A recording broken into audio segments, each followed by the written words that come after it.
What's going on, everybody? Welcome to Awfully Silly. If you are joining us for the first time, this takes your favorite block from your GDQ events or any other event. The Awful and Silly block puts it right in that primetime hours. Don't have to stay up late to watch some quality Awfully Silly runs. My name is Conception. I'm the host of the show, and we have a doozy of a show for you today. We're getting a bit vehicular today. We're getting silly with some vehicles here.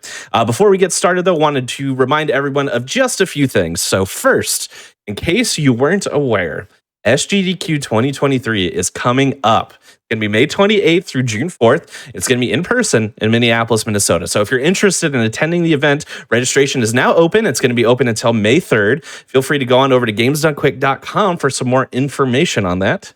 If you happen to be going, I'll be looking forward to seeing you and meeting you there. Additionally, in that same vein, if you're interested in learning about what games are going to be at SGDQ, the games list will be released tomorrow. That's right, April 4th. Feel free to come on over to the gamesdonequick.com website, or better yet, why don't you go to Twitter at gamesdonequick and let us know what you're hoping to see on the games list from those that are submitted. We would love to hear some thoughts about what you are interested in seeing at these GDQ events. But for now, I think it is time we get kicked off with our vehicular games. Now, we have a real doozy to get us started here. Not the first M&M's game to be on this show, but certainly the most recent. It is M&M Karts Racing, and it's going to be run by Storster. So go ahead and show us how it's done, I guess. Hello, everybody. I am happy to introduce you to this game today. I feel like I should just kind of get into this run to get it started. We're going to be doing a tournament mode run. Got to get through a few things. Easy difficulty. I know a lot of you may like the green M&M, but I'm going to rock with orange right now. And once I press this, the run is going to start. So we're going to go 3, 2, 1, and go. All right. So we're going to be running through 15 tracks here. This is basically the equivalent of like a Grand Prix in Mario Kart Wii. But, you know, it's M&M's. We got to make it special. It's tournament mode here. And, of course, great start here. You can see the Comic Sans loading screen. That's how you know it's a really great game. And yeah, the first track here, you're going to really see how quality this game is, and how drivable it is. This is debatably the tightest track in the game. You very much can get through this track without slowing down, but I usually slow down at least once in these runs to be safe. What's interesting about this track is not even an original level. This is from it's from some old like PC platforming game that was made by some same developers that made this, and that's very much why this track does not really work as well as a racing track, is because this was meant to be a platforming kind of like shooting game. So they really didn't have any original ideas here and just kind of, you know, copy paste it, and they're like, chocolate factory, there you go. It looks chocolatey enough, I guess. But yeah, this one's not. No part of this factory looks like chocolate, just for the. Yeah, it really doesn't. It's just empty. It really does not. This is probably the least. You know, they did have the little M&M crates, but besides that, not anything too exciting here. But yeah, this first track is pretty underwhelming. That's the first one right there. That is one of the shortest tracks in the entire game. There is one little skip there where you can skip through like a little turn at the beginning, but for these runs, I'd rather not do that. It's like one of the only big skips I don't do in this run, just for safety. Second off here, you're going to see that a lot of these tracks really have nothing to do with M&M's at all. The streets, pretty self-explanatory. It's a bunch of streets. There you go. This track is definitely the calmest of the bunch. Like, definitely a weird track to kind of start out with. This is one of the few tracks. We have a time trial like leaderboard for this game, and this is one of the few tracks that I just like absolutely avoid time trialing because it's just that boring. The only thing to do here in tournament mode is really just to grab a few coffee cups, which, if you haven't noticed, speed you up. I don't know why they chose coffee cups as the speed up boost, or I don't know if they're teacups. I don't know what's in it. There's some fuel that charges the M&M and makes it go faster temporarily for a few seconds. I mean, they could have used M&Ms, right? Theoretically, This is basically a product placement game. Why not use the thing you're advertising as the boost you need? You know? True. Later on, you're going to see that these teacups are actually not going to be my best friend. They may look really nice right now, but there are a few levels later in the run where they very much may mess me over. So we're going to hope that doesn't happen. But they very much did not playtest this game, which you're going to find out more and more as we go on. Fortunately, in this level, there's really nothing to mess up. The only concern on this track is sometimes the CPUs can get a little bit in the way on lap 3. If you notice in the beginning, I selected easy mode for the CPU difficulty. That generally will just decide where the CPUs are while you're racing. You know, different difficulty, that'll depend how fast they go. If you're driving the same way every time, they'll be in the same position. Like, yeah, usually every run I deal with that exact same issue there. Sometimes the CPU will be in my way if I'm a little bit too slow. But luckily that was fine. And you may also notice that some of the CPUs are not even M&Ms. One of the CPUs we just passed was a green cricket character. No clue where that's from. Okay. Besides that, there's also a fox and a, like, I don't even know, it's like a gingerbread, like, military-looking man. I don't know what to call him, but yeah, very interesting. I guess they just didn't have enough M&M colors, even though they very much could have done that. There actually is a pink M&M in this game. You can find it in a debug menu in this game, and it was in beta screenshots of this game, but they just didn't use it in the final for some reason. So, huh? Was there an actual pink M&M like mascot like they have? I don't even remember. I don't know, but I know for a fact you can look up old IGN article and video, and there is a pink M&M in both of those. So it very much was meant to be a playable character. Oh, odd. Okay. Yeah, and this is the first major skip of the game. You may have seen that I just went through a wall. I am driving backwards to activate a checkpoint inside here. What's interesting about this game, I should actually explain the checkpoint system. So in this game, you do have to drive through every checkpoint, but you don't have to drive through all of them in order. It's just as long as you can get through the checkpoints. So in this game, if I just drive back here and then go back around, I've activated all the checkpoints. So this is definitely the most broken one by far. There are one or two other ones in this game, but this one is the most broken by far. This is one of the easiest glitches. I think one person one day just randomly shook the Wii remote while going into the fence, and they realized, wow, you can just go right through it. So, classic. Yeah. So that is another mechanic I should talk about too. Going through the wall. So I shook my Wii remote. Whenever you shake your Wii remote, it actually does a jump, which is actually going to be useful for many other parts in this game. There's a lot of parts of this game where jumping is actually good. For example, going up slopes, there'll be times where I'm going to shake the Wii remote to jump over them a bunch, or there's also certain parts of, like, certain objects on tracks they'll jump over. Actually, this track is a perfect example. There's a hay bale in the middle of this track that I'm going to try to jump over every lap that completely skips a turn. I can't remember the last time I've actually taken this turn properly. It's probably been since I first played this game. So we're going to try to do that. This one gives me issues sometimes if I'm just, like, not in the zone, so we'll see what happens. Okay, that wasn't perfect, but I did get over it. Did not 100% slow down. You can do that slightly faster. We simply call that hay skip. Very original, I know. Very creative over here. Just as creative as they were with the levels. That's okay. When you have such an iconic game like this, you don't need to worry about spending time on naming tricks. Jumping a little too early there. Still is better than going around that turn. This track is one of the most annoying. The last two turns here are, like, impossible without slowing down. To slow down this game, there's two buttons you can use to slow down, the B and the A button, which, interestingly enough, both act differently. We've noticed more recently, one day one of Frickin' Fricks, who's another runner who regularly has started getting a bunch of records in this game, just started using A instead and has noticed that it, for some reason, just tends to be a lot less intense and it makes a lot of turns easier. So we tend to press A to slow down. Clearly, there's no drifting in this game, I assume, yeah? Yeah, there is no drift button in sight, unfortunately. That is not a thing. Bummer. Which would be nice. It would make a lot of turns in this game easier, but instead you kind of just have to try not to bonk into things and swerve around corners. I mean, in their defense, you burn rubber on those drifts, you might melt because you're an M&M, so gotta be cautious. Yeah.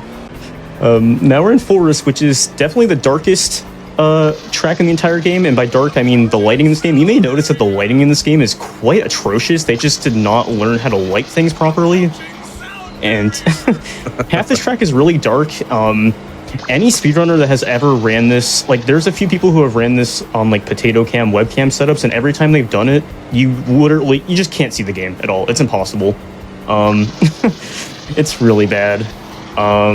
There have been different capture setups I've used in the past where I've had to crank up my brightness really high just so that you can see this one level. There's going to be a couple other sections in this game where it's also just as bad. They just didn't realize that they're, if you use certain things to cover up other parts of the tracks with shadows, you gotta make sure the player can actually see. They did not test that out. Especially this part of the track. Like, why is this so dark here? If I don't prepare, if I don't prepare my brightness ahead of time, there have been some runs where I don't realize how dark my game is until here, and I'll just like accidentally run into something. It's really bad.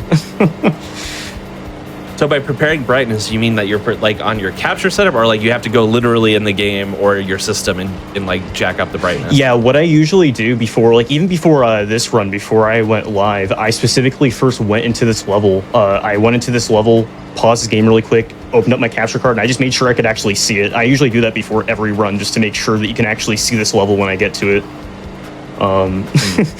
Because there have been times where I very much have not done that, and it is not fun for the audience, at least. That's for sure. Very good game. Yeah, really, really great. Love having this loading screen every time in between. Just reminds you how great this is.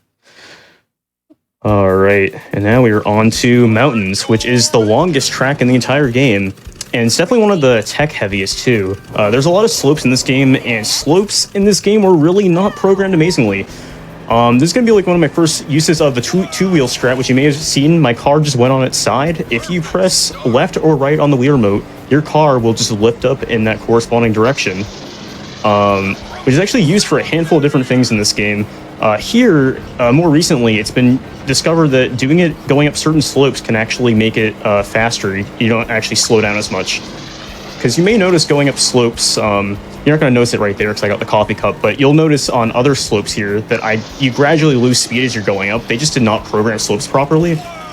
Like you see here, my speed just went down by like 40 on this pedometer. Slopes really don't make sense in this game, but we figured out by two-wheel riding, by just going on the side and also shaking the wheel remote a bunch, just jumping a bunch, for some reason makes it faster than just straight up driving forward.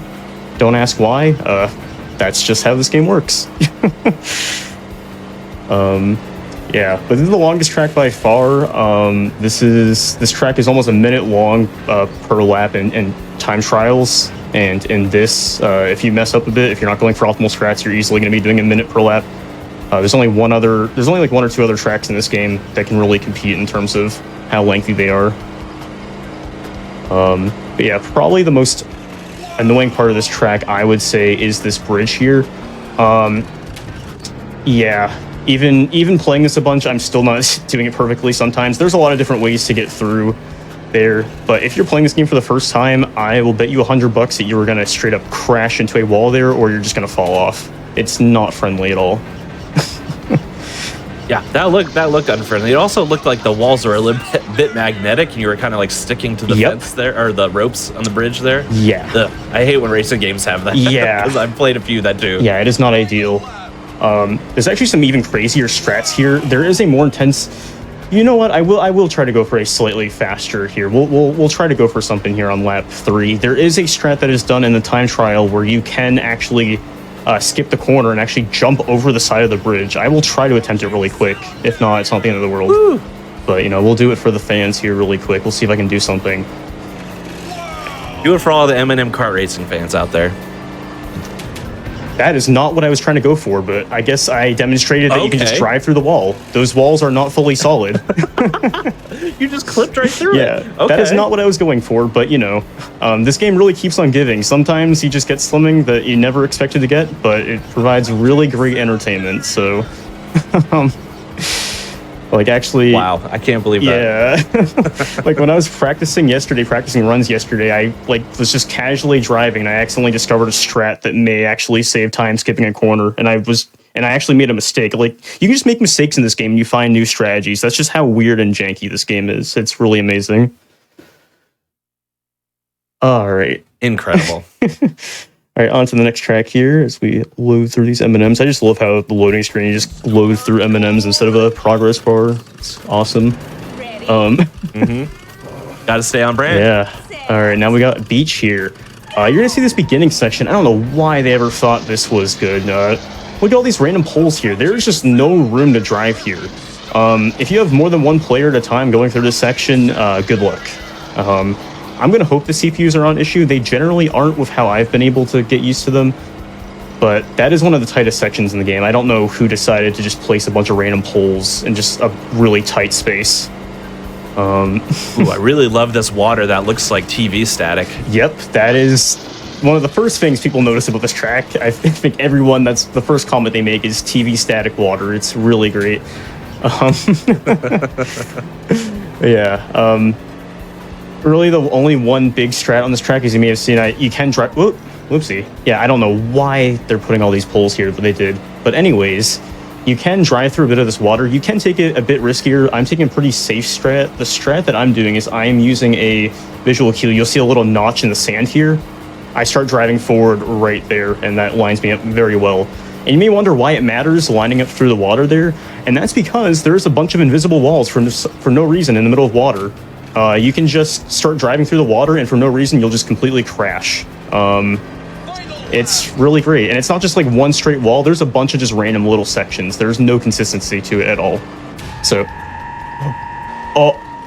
I just got stuck inside a rock. Okay, we're just gonna pretend that didn't happen. Woo! This game, we're finding all different things to clip into. Yeah, if it exists in this game, you can probably clip into it or at least get stuck inside it. You can get soft locked in this game very easily. I did not want to grab that cup. I hope I do not get... Okay, I got very lucky there. If I am not aligned for my strat there, I usually crash into one of the invisible walls, and I somehow did not. That was not my usual line there. I got very lucky. I kind of almost want to demonstrate the invisible walls, but maybe it's better if I didn't. Yeah, no, I think it paid off, I think. I'll take it.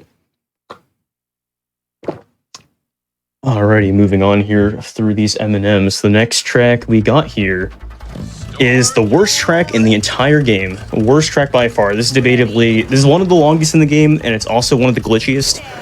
This track is very notable for having a major section where you can very easily just miss the lap count if you take a turn badly. So I'm going to try not to do that today.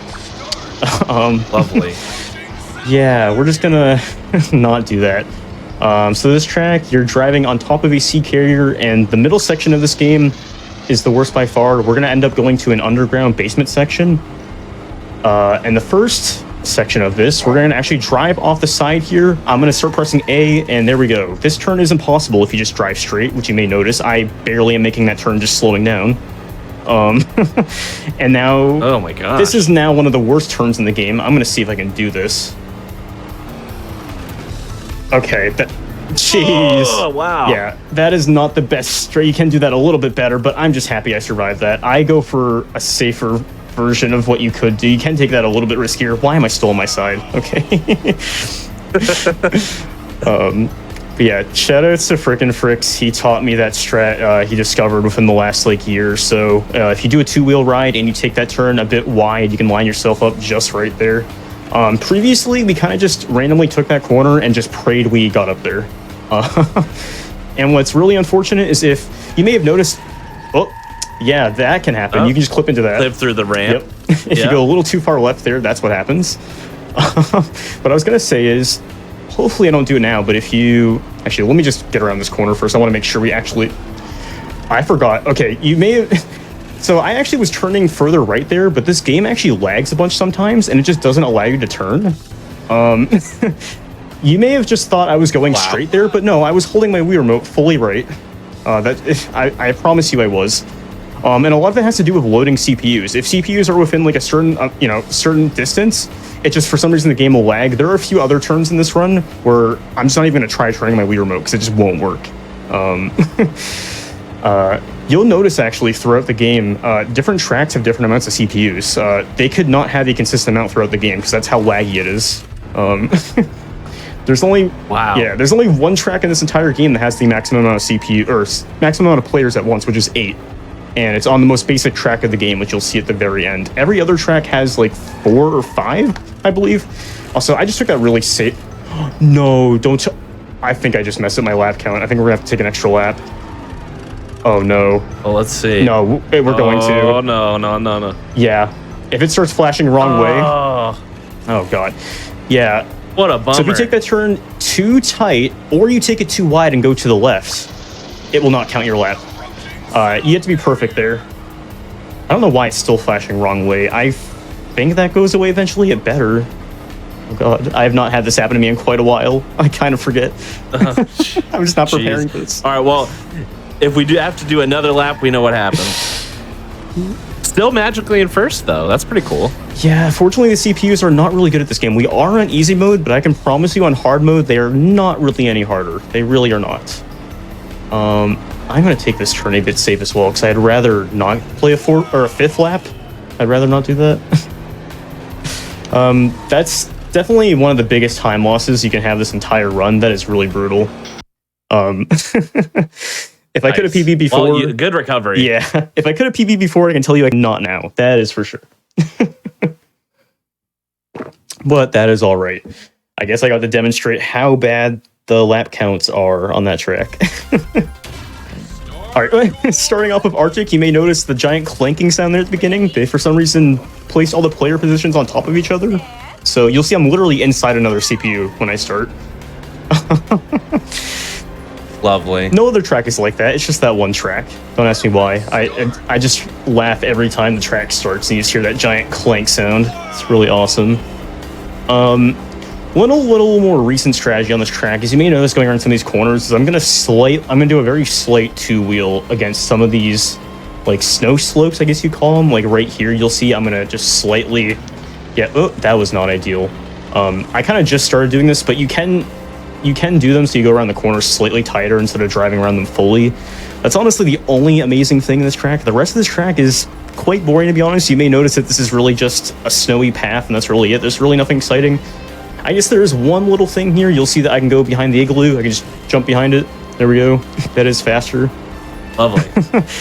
All right. Well, since this is a bit of a slower track, I have a few questions. Sure. Okay. So first, we noticed that you picked orange. Is there any speedrun reason why you pick orange, or is that just a personal choice? There is not any rhyme or reason at all. I have played every character in this game. Actually, I think the only character I haven't played, surprisingly, is the green M&M. You may think that'd be the first one I would play as, but no, I've not. There is no advantage to our knowledge. Okay. And does it go the same way for cars in this game as well? Carts? Like, is there any specific advantage for this car? So carts, yes, there is a huge difference. This is the fastest car by far. This is the only car you should ever use in tournament mode. There's only one other car in this game that is faster, which is the 500cc car, I believe that's called. That's only useful on one time trial track, which is the house, because of how tight it is, and it has like tighter turns. But for a general speedrun of this game, you very much just want to use this cart. Every other cart is a lot tighter, or a lot slower, I should say. Good to know. Good to know. Good to know. Okay, so I see there are coins as well. What do the coins do? So the chocolate yes. coins. So the useful thing for that game, in this game, is that it unlocks things. So when you first play this game, you only have one car unlocked, which is the slowest car in the entire game. You have to get 1,000 chocolate coins to unlock the car I am currently using. That is the one useful thing. And you may notice that my chocolate coin count is constantly at 8,000, and that's because the counter just doesn't go past that. It just stops displaying past that for some reason. And you may wonder, oh, so does it just stop at 8,000? It actually does not. People who have played this game long enough will know that after a certain amount of time, the coin count actually overflows, and it goes back, it starts displaying random garbage text for a bit, and then eventually it just starts displaying nothing. And if you back out of the game, like if you back out of the track afterwards, and you try to go back and select your character, it actually completely locks your character, because you're stuck. It just completely breaks the game, and you can never play as that character ever again, for some reason. Oh my god. Yeah. So there are now at least 2 players that cannot play as the green M&M on their save file, unless they reset their game data. Which would be not great from a speedrunning perspective, because then you'd have to re-unlock this car, right? Yes, yeah. Which takes a bunch of coins. 1,000? At this point, I can tell you at least one player has locked 2 of the characters. Eventually, there will be a day where all the characters are locked and we'll have to reset the file. Oh, no. All right. Ready? Got alien spacecraft here. The first of 2 alien tracks. There is another alien track after this. There is one interesting mechanic here with two-wheel riding. You can actually ride on the walls here, but I'm actually gonna not for the first like lap or two, because I want to grab all of the teacups first. We will worry about that on lap 3. Just want to prepare you for that wall riding action. It actually saves quite a bit of time. It can save you upwards of half a second per lap, which is quite interesting. You may notice I'm avoiding some teacups here because I don't want to grab 2 teacups at a time. I'm trying to space out all the teacups. If I grab 2 back to back that are really close to each other, I'm minimizing how much speed I'm getting out of them. So that's why the first 2 laps we focus on getting the cups instead of just riding the wall the entire time. Interesting. So it doesn't like stack the speed bonus you get. Yeah, no, it's slower to just grab 2 of them back to back. Oh, wow. Interesting. And I believe that's the last one, so I can actually start 2-wheel riding. Oh, okay, no, this is the last one. I forgot about that one. There we go. Now I start 2-wheel riding at the beginning of this lap. I'm not going to do it right there. All right, I'll do it here. I'm a little rusty with this, so we'll see. But yeah, you can just use the shaking. If you just shake your Wii remote, do the jumps. Sometimes it just eats your... There's a couple times here where it just eats your input turning the corner there. I can promise you I was holding left there. This game just does that a lot if you haven't been able to tell by now. God forbid there's more than one player on the screen. Then here in this track, you just shake your Wii remote a bunch. There we go. All right.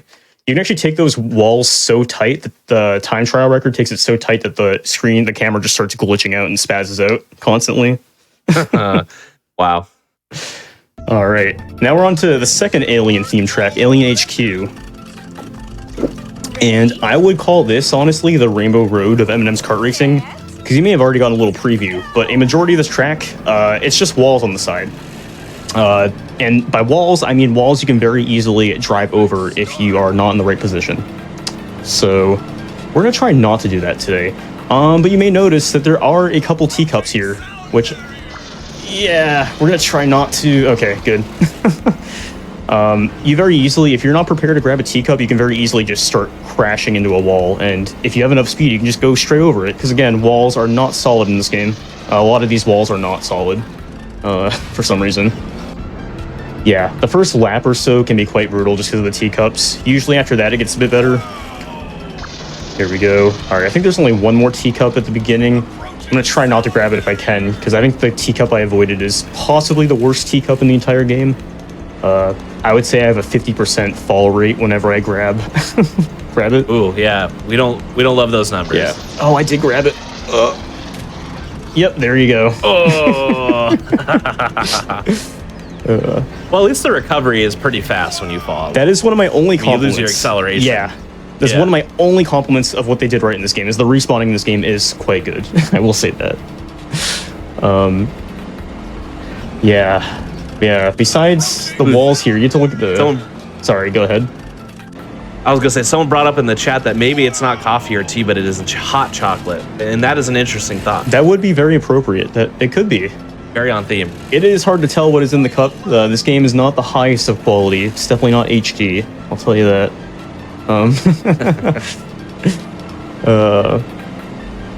Yeah, hopefully we don't fall the second time. I'm going to take this a little bit safe. I'm kind of scared after lap 2. All right, there we go. Yeah, this track never goes perfectly in my experience, especially in tournament mode of the teacups. There we go.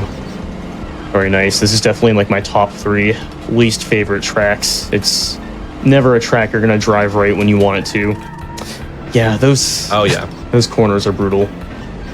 I really appreciate just looking at the background and noticing that it's a cut-up JPEG. You can see the lines of where it repeats. Oh my gosh, yeah, yes you can. That's incredible. You can notice that on a lot of levels. That is not the only level that it happens. I think at least half the tracks in this game you can notice that to an extent.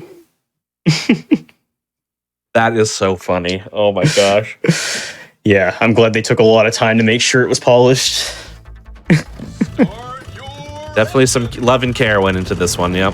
Ready? All right, in this track, you may think, oh, this is a nice little candy theme track. We're gonna get to see all the candy, right? Well, sorry, we're gonna actually go underground here really quick. I believe it was about a year ago or so, a year and a half ago, somebody discovered that going backwards, you'll see the characters there just said, look a nut. I don't know why that's a voice clip in this game. Sorry, I got a little distracted. He says it there exactly at that same exact point every run for some reason. Anyways. Okay. somebody discovered that you can just randomly go backwards. Somebody was just going into random corners here and discovered that if you just either jump or two-wheel ride into that corner, you can just go under the track. And for some reason, there is just track you can drive on for some reason. Yeah, this is weird. Yeah, there's only one other level we know of in this game that has drivable track under the track. Every other, if you did this with most tracks in this game, you would just completely fall out of bounds and respawn. What is interesting is there is a fall boundary in this game, but fortunately, the tiles under here are just close enough that it is not far enough. You can make it no issue. It's completely fine. You can be a little bit too high and still get respawned, but if you do what I did, if you just hold left, you're completely fine. Yeah, this saves quite a lot. I forget how much it saves over the course of 3 laps, but I remember the first time I did it, I golded by a solid like double-digit amount of time. It's definitely quite useful, that is for sure. It definitely saves a lot more time on subsequent laps because you don't have to go backwards and, you know, go in for the clip. So yeah, may not be visually the most exciting, but hey, it is faster. It looks pretty visually exciting to me. I don't know. If you're into glitchiness, it is very exciting. I will say that. All right, here we go. Chocolate Volcano. I will say the rest of the tracks in this game are very much just glorified loop tracks.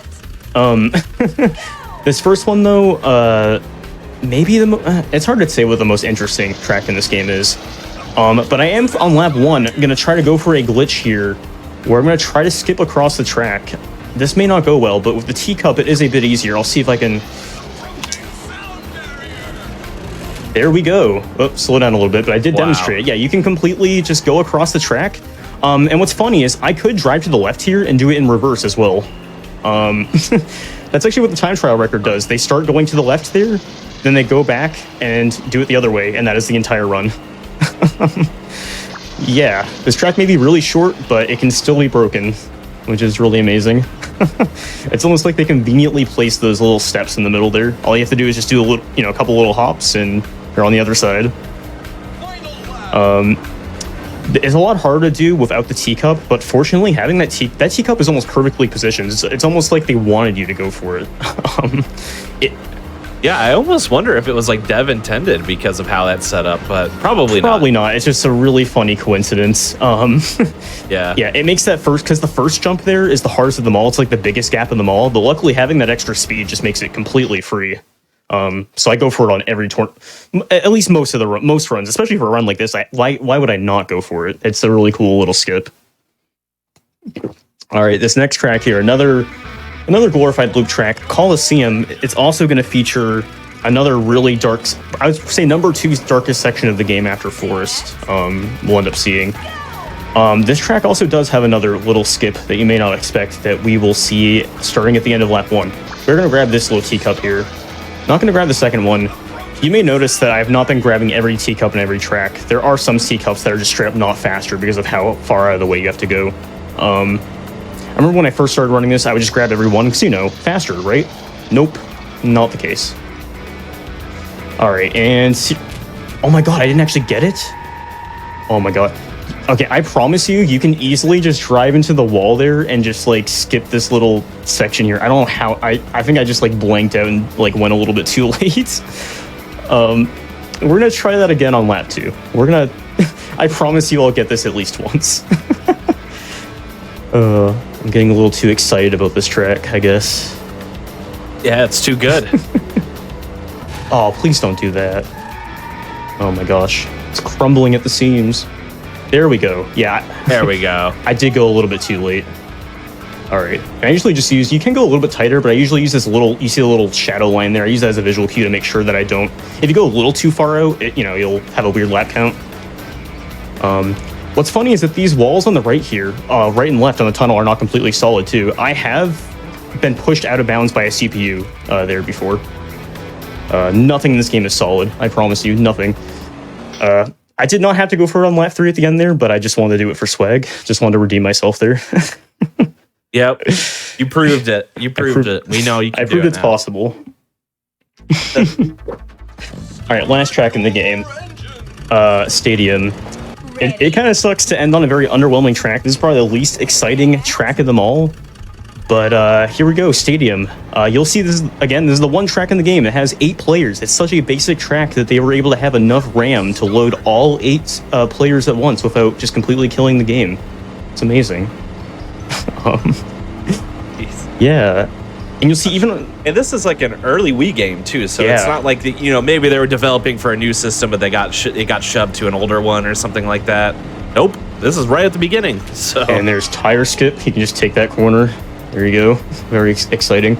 You also see, even though this track is so basic, you may notice in the background that the game still has to draw out the background. You'll notice it on this turn here. Watch this. You see things in the background. It just starts drawing it slowly. It's really funny. Yeah, I love that distance rendering. Yes. Yeah, it's weird that that's even an issue on a track this basic, but I'm not gonna judge them. All right, there we go. This is actually debatably the most, well, it's not even debatably, it is the most optimized track in this game. We don't think another frame on this track is possible. There is currently a 4-way tie on this track. And previously there was a 6-way tie before there was a frame break. This is basically almost the dragster of M&M's Kart Racing is what I like to call it, if you're not familiar with that very optimized time. Anyways, the run is actually about to end here when I cross the finish line. We're just going to do one little last tire skip for kicks and giggles, and the run is done. There we go. That is M&M's Kart Racing Tournament Mode, all 15 tracks. I hope you guys enjoyed that. I do just want to give a quick shout out to 2 people who really did optimize this game a bunch, and a lot of the stuff I showed in this run wouldn't be possible without them. Jeremy MKW and Frickin' Fricks 14. Without those 2 people, this run would not be possible. That's really all I have to say. I really encourage you to check this out. Please speedrun this game. We have a Discord, everything. I am more than happy to introduce you to this game. I've already done it to way too many people. Thank you so much for having me. I appreciate it.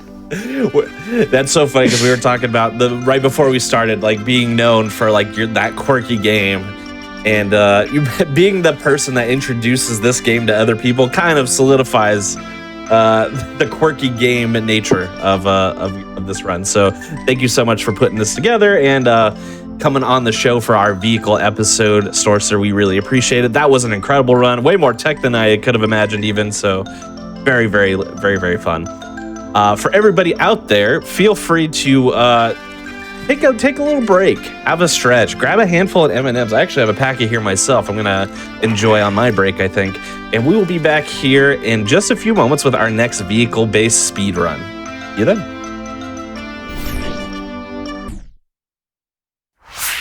Hey, welcome back to Awfully Silly, everyone. If you're just catching up, we're getting vehicular tonight with silly vehicle-based games. We just had M&M's Kart Racing by Sorcerer, which was incredible, and we have another really good run coming up for you next. Just to remind everybody, though, your subs, Prime Gaming subs, gift subs, and bits cheered on the GDQ Twitch channel help support Games Done Quick Hotfix. So please consider subscribing if you do enjoy the daily speedrunning content.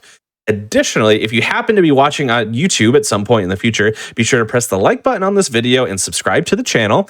And you can also come on over to twitch.tv/GamesDoneQuick if you're interested in looking at our live content. That is going to start most weeknights at 7 p.m. Eastern and weekends at 1 p.m. Eastern. But without further ado, I think it's time to get right into our next vehicle-based game. And this one's a little bit different, but in a very similar vein. We're going to be going through Muppet RaceMania, specifically the All Stunts category, and it's going to be done by Yoshi Pro. So take it away. Hi, I'm Yoshi Pro. This is Muppet RaceMania, a game for the PlayStation 1. My commentators here are Spruce and Zeev. Want to introduce yourselves? Hello. Yeah. Hello. Hi. I've been running this game for just over a year. Yeah. And I'm Zeev. I've been running this game since 2017. I want to say it's been a bit. Yeah, and I first ran this game in 2015, and then I kind of stopped playing for like 8 years. But I came back. I got a PB yesterday. We're back, baby. Yeah, welcome back. Let's go.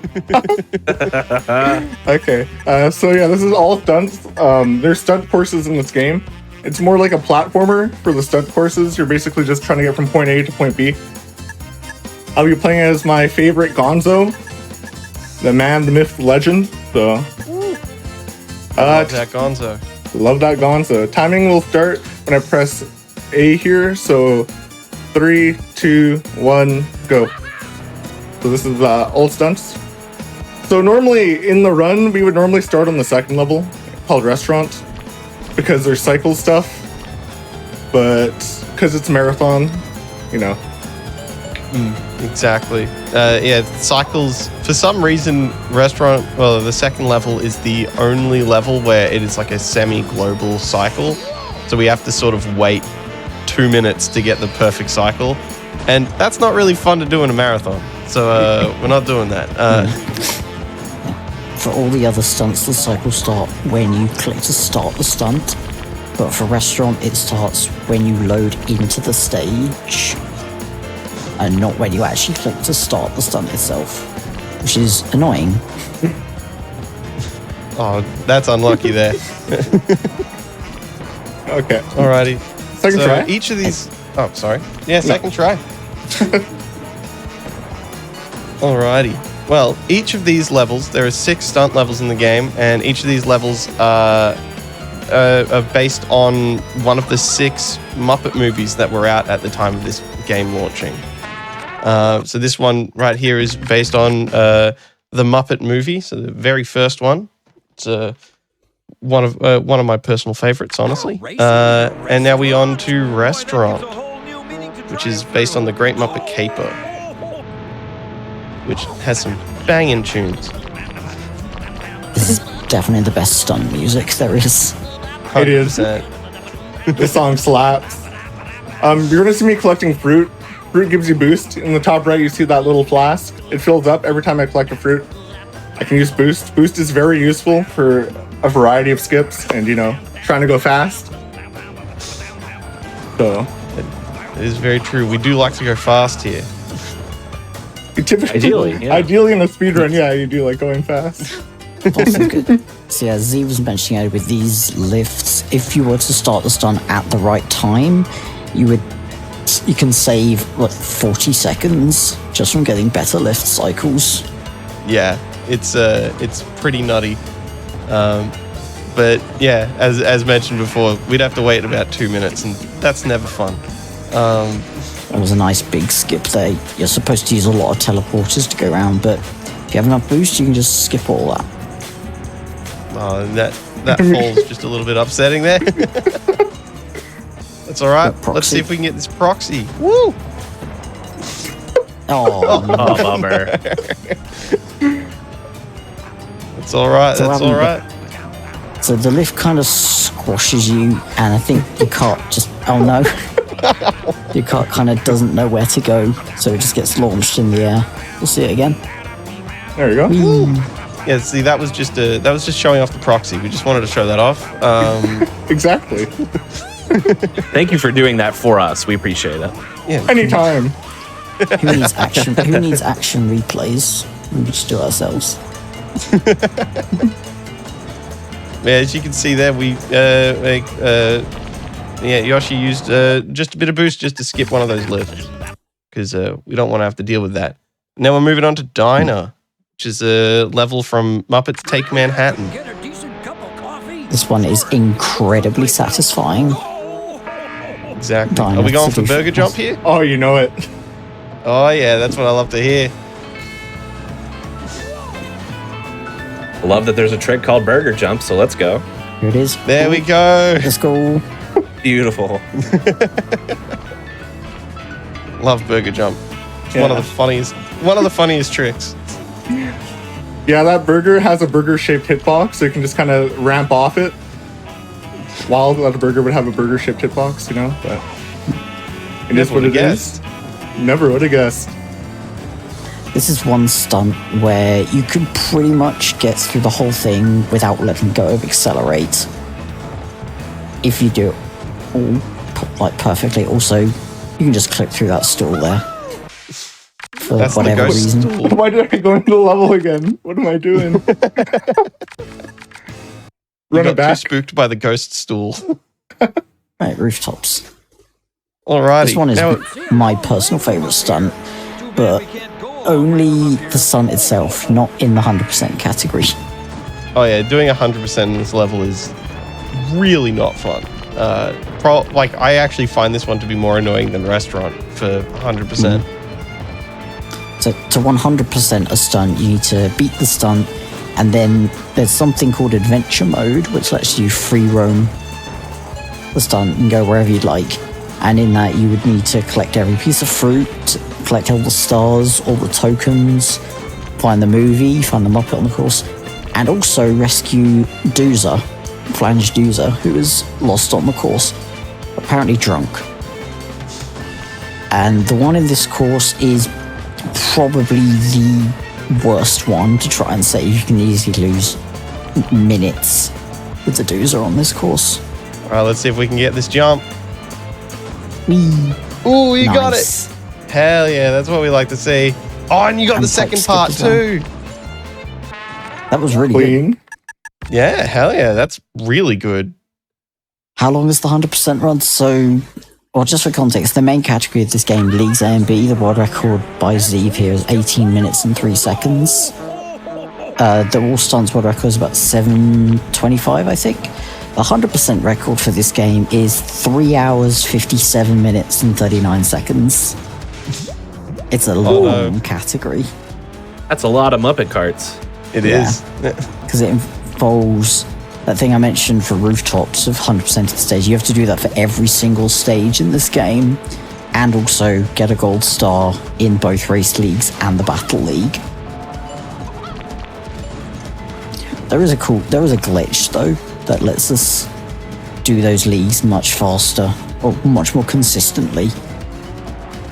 But yeah, that's where most of the time comes from, is the fact that you have to clear out every single course. I just love watching that that jump onto the bridge there. Oh What? no! What? What? Oh no! You hit the teleporter. How does that happen? Okay, that's what I was trying to I've do. never seen that happen before. There we go. Right, we're gonna get cannonless. We're just going to Nice. skip these cannons. Oh, you still hit one, but you know what? That's I'm a all baby. right. I'm a baby. The OG cannonless. Oh no! Wow. That was so was close. So close to saving it. That's all right. Mountain is, this is the sun that's least affected by cycles out of all of them. Exactly. But yeah, we're Mountain, which we're nearly finished up here on, is the level from the Muppets Treasure Island, and Rooftops was Muppets Christmas Carol. And The best very Muppet movie. debatably. That's my favorite too. Yeah, my favorite is that. It is pretty good. And we are now moving on to the very last level in the All Stunts category, which is Muppet Labs, and that one's based on Muppets in Space. This is my least favorite stunt. Well, Gonzo is the main character of this, so it's fitting that we got him here. Yeah, this game is for PS1. Proxy. We do love the proxy there. We actually recently just had a PB on this level where it skips a whole teleporter that we have to use. But it's very difficult. I don't think Yoshi's going for that. I still That's don't all right. understand it. I've watched it like 4 times. I still don't understand how to do it. It's all good. It's very hard. That's shout outs to Bont there. Bont, the absolute killer. Oh no. Bont all right, is we're gonna the just king use- of stunts. We're just going to use the magnets here to lift our car, because that's how magnets work. Yeah, lift Exactly. the cars. No debates there. Perfect. Yeah, Interesting cars how are it lifts up magnetized. Bunson's car, which is made of rubber. It's picking up That his is- glasses, is what it's happening. Exactly. He's just holding on to his car for dear life. I suppose we haven't actually mentioned that the car she's using at the moment, the Sportster, this is the car that belongs to the Muppet Floyd. We use it because it's the only car in the game with 5-star top speed. The handling is not brilliant, but you gotta use it because it's fast. Time is Alright, coming we're up ending. now. Hey, GG. Yeah, GG's. Where does Camilla hears about this? I was all stunts. Yeah, it's a very short category. Short and sweet, the way I like it. But very, very cool, because I mean, this is a vehicle-based episode. Obviously, I could have just picked all racing games, but this is a little bit different, and that's what kind of drew me to it. It features vehicles, but it's not your typical, kart racers. I was definitely involved. This game has so much content in it. I say it's not just a racing game, it's a platform game, it's a collectathon, it's a battle game as well. There's battle courses. There's so much in this game. Yeah, it's a very unique game. Highly underrated. Definitely. Yeah, this definitely feels closer to the silly side than the awful side of it. Because this game seems solid. Like, I'd play this. This seems fun. M&M kart racing, I don't know, but like this one was really good. I don't know. That looked really good. Yes. Well, everyone, any other last minute plugs or shout outs we want to do before we start getting geared up for our next run? You guys should speedrun this game. There's a Discord community for Muppet RaceMania. If you want to find it, it's on the speedrun.com page. Everyone there is very friendly. And yeah, more people should run this game. It's cool. Or at least play it. It's a bunch of fun. Yeah. Or at least know about it, really. Yeah, that's about it for me. Thanks for having us.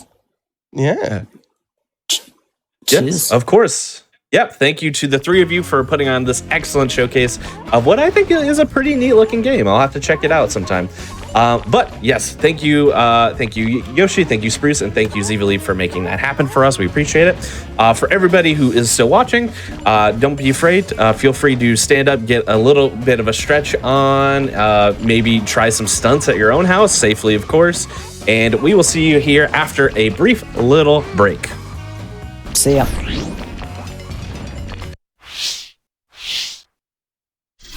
All right, welcome back to Awfully Silly, everybody. I hope you have been enjoying the vehicle-based speedruns that we've had on display.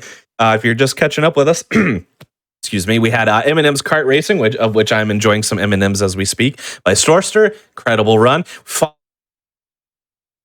With a slightly different category, which was all stunts. So not racing necessarily, but a stunt-related track by Yoshi Pro, and that was really, really cool as well. And we're going to keep it rolling right along with our next run. Just want to remind everybody as well, if you are like me, really excited to see what the SGDQ 2023 games list is going to be, well, good news.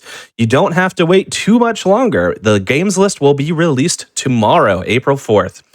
So keep an eye out on our socials and our website for that if you're interested in seeing the list when it comes out. Additionally, feel free to tweet at Games Done Quick and let us know what you're hoping to see on the games list. You can take a look at the submissions list, or if you just have a favorite game that you'd like to see, maybe someone submitted it, feel free to tweet at us and we'll be able to see that. So without further ado, though, I think it's time for us to get going with our next vehicle-based run here. And now this is going to be a Wacky Races game. And from my understanding, there's a really good Wacky Races game, and then there's this one, which is Wacky Races Mad Motors, and it's going to be run by Garlips. So Garlips, the floor is yours. Hello, everybody. My name is Garlips. I'm an alleged speedrunner, and I run this game called Wacky Races Mad Motors, which is it's not a good game. In fact, as previously stated, it's the worst of the two Wacky Races games available for the PlayStation 2. Released by a company called Blast Publishing, who did a load of shovelware at the kind of like mid to end life cycle of the PS2 and into the Wii as well as the DS. I run a couple of their games.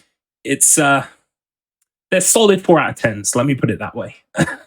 Really good 4 out of 10s. Nice. Yeah, and I'm joined today as well by my good friend, Mr. Matt Internet, who's number 2 in the world at this game. Oh, thank you so much. Yes, number 2 on Wacky Races Mad Motors. What a distinct honor that is. It is indeed. So we're going to be doing any percent for you today. It's essentially glitchless because there are no glitches in this game. In fact, well, okay. Caveat: there are glitches in this game. There are no useful or helpful glitches in this game. So we're going to be starting with any percent here. Our arcade is at 0%. So this is where we begin. I will just get us all ready and then I'll count us down. So I'll be using the Arkansas Chuggabug, which is my personal favorite. We don't actually unlock any cars in any percent because it takes a whole load of time that we just don't have because we're in a hurry. So without any further ado, I'll count us in. So 5, 4, 3, 2, 1, go.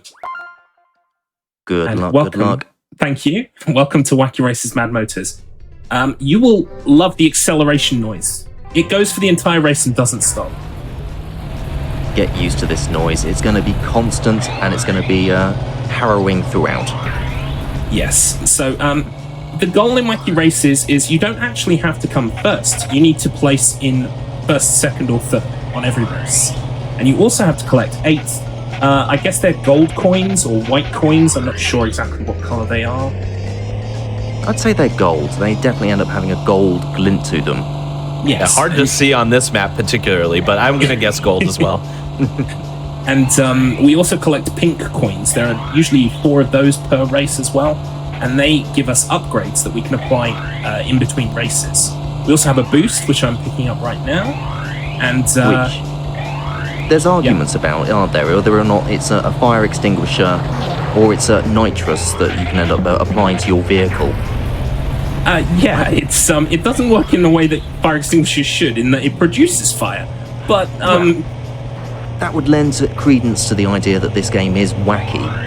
Indeed, it's almost as if they named it so. Oh, fantastic. Now you'll notice here there are a lot of other racers here with me. There are, I think, 6 others, and they will bump into you, they will knock you over, they will level you, make you go sideways, spin you around. The enemy in this game definitely is the AI. Yeah, the CPU are definitely your biggest foe in all of this. They are the wackiest of elements within this game. They will bump into you, they will drive into the side of you, they will just crash in front of you and you'll end up barreling into the rear of them. It's horrendous. Yes, and you will notice I'm kind of bumping off of the geometry of the level. There are lots of little bumps and dips that basically send you into the air. Anytime you're in the air in this game it's the danger zone, because you could land in any one of 100 directions, all of which are not the way that you were facing when you entered the jump. So it can kind of send you to the moon sometimes, and you got to be really careful of that. So, but you should play this game. Honestly, it's fantastic, and there are only 3 runners right now on speedrun.com, so you could be 4th place tomorrow, guaranteed. Oh, it's such a high distinctive honor, you know. It's fantastic. Truly is the wackiest of experiences to end up speedrunning Wacky Races, Mad Motors. I saw it on your all's resume, so I had to have it on the show because I was just that impressed. Front and center, because this is one of the few games that I've had the distinct pleasure of putting up on speedrun.com myself. The other one is also a blast game called Thunderbirds, based on the hit children's property. Just applying speed upgrade there. We apply all our upgrades to speed first, then acceleration, and then you can put the rest into brakes and traction if you want, but it's kind of a diminishing returns thing at that point. They don't really help so much. It's more about just going as fast as possible. It is one of the distinctive parts where you have to end up using correct menuing. It truly does end up elevating this game even further. Yes, and some of the eagle-eyed amongst you may have noticed some blue coins on. Whoa, okay. So that can happen at any time, basically. Don't worry, we'll get that coin on the next time round.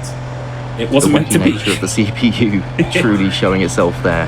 Yeah, they like to bump you, and sometimes I'll try and bump. That kind of worked out in my favor that time. I went on the attack there, but I also missed the coin as a result. So, you know. Yeah. Ideally, you want to be getting all of the gold coins in your first time round any of the laps, and then you can just focus on boosting and getting through it. That is actually the first really tricky coin of the run, where it's a dip followed by the coin straight away. So you really have to slow down slightly. It's the first bit of skill that you have to truly display in this game. Yeah, there are a couple of coins where it really makes sense to kind of ease off the gas before you hit them, so that you don't go over them.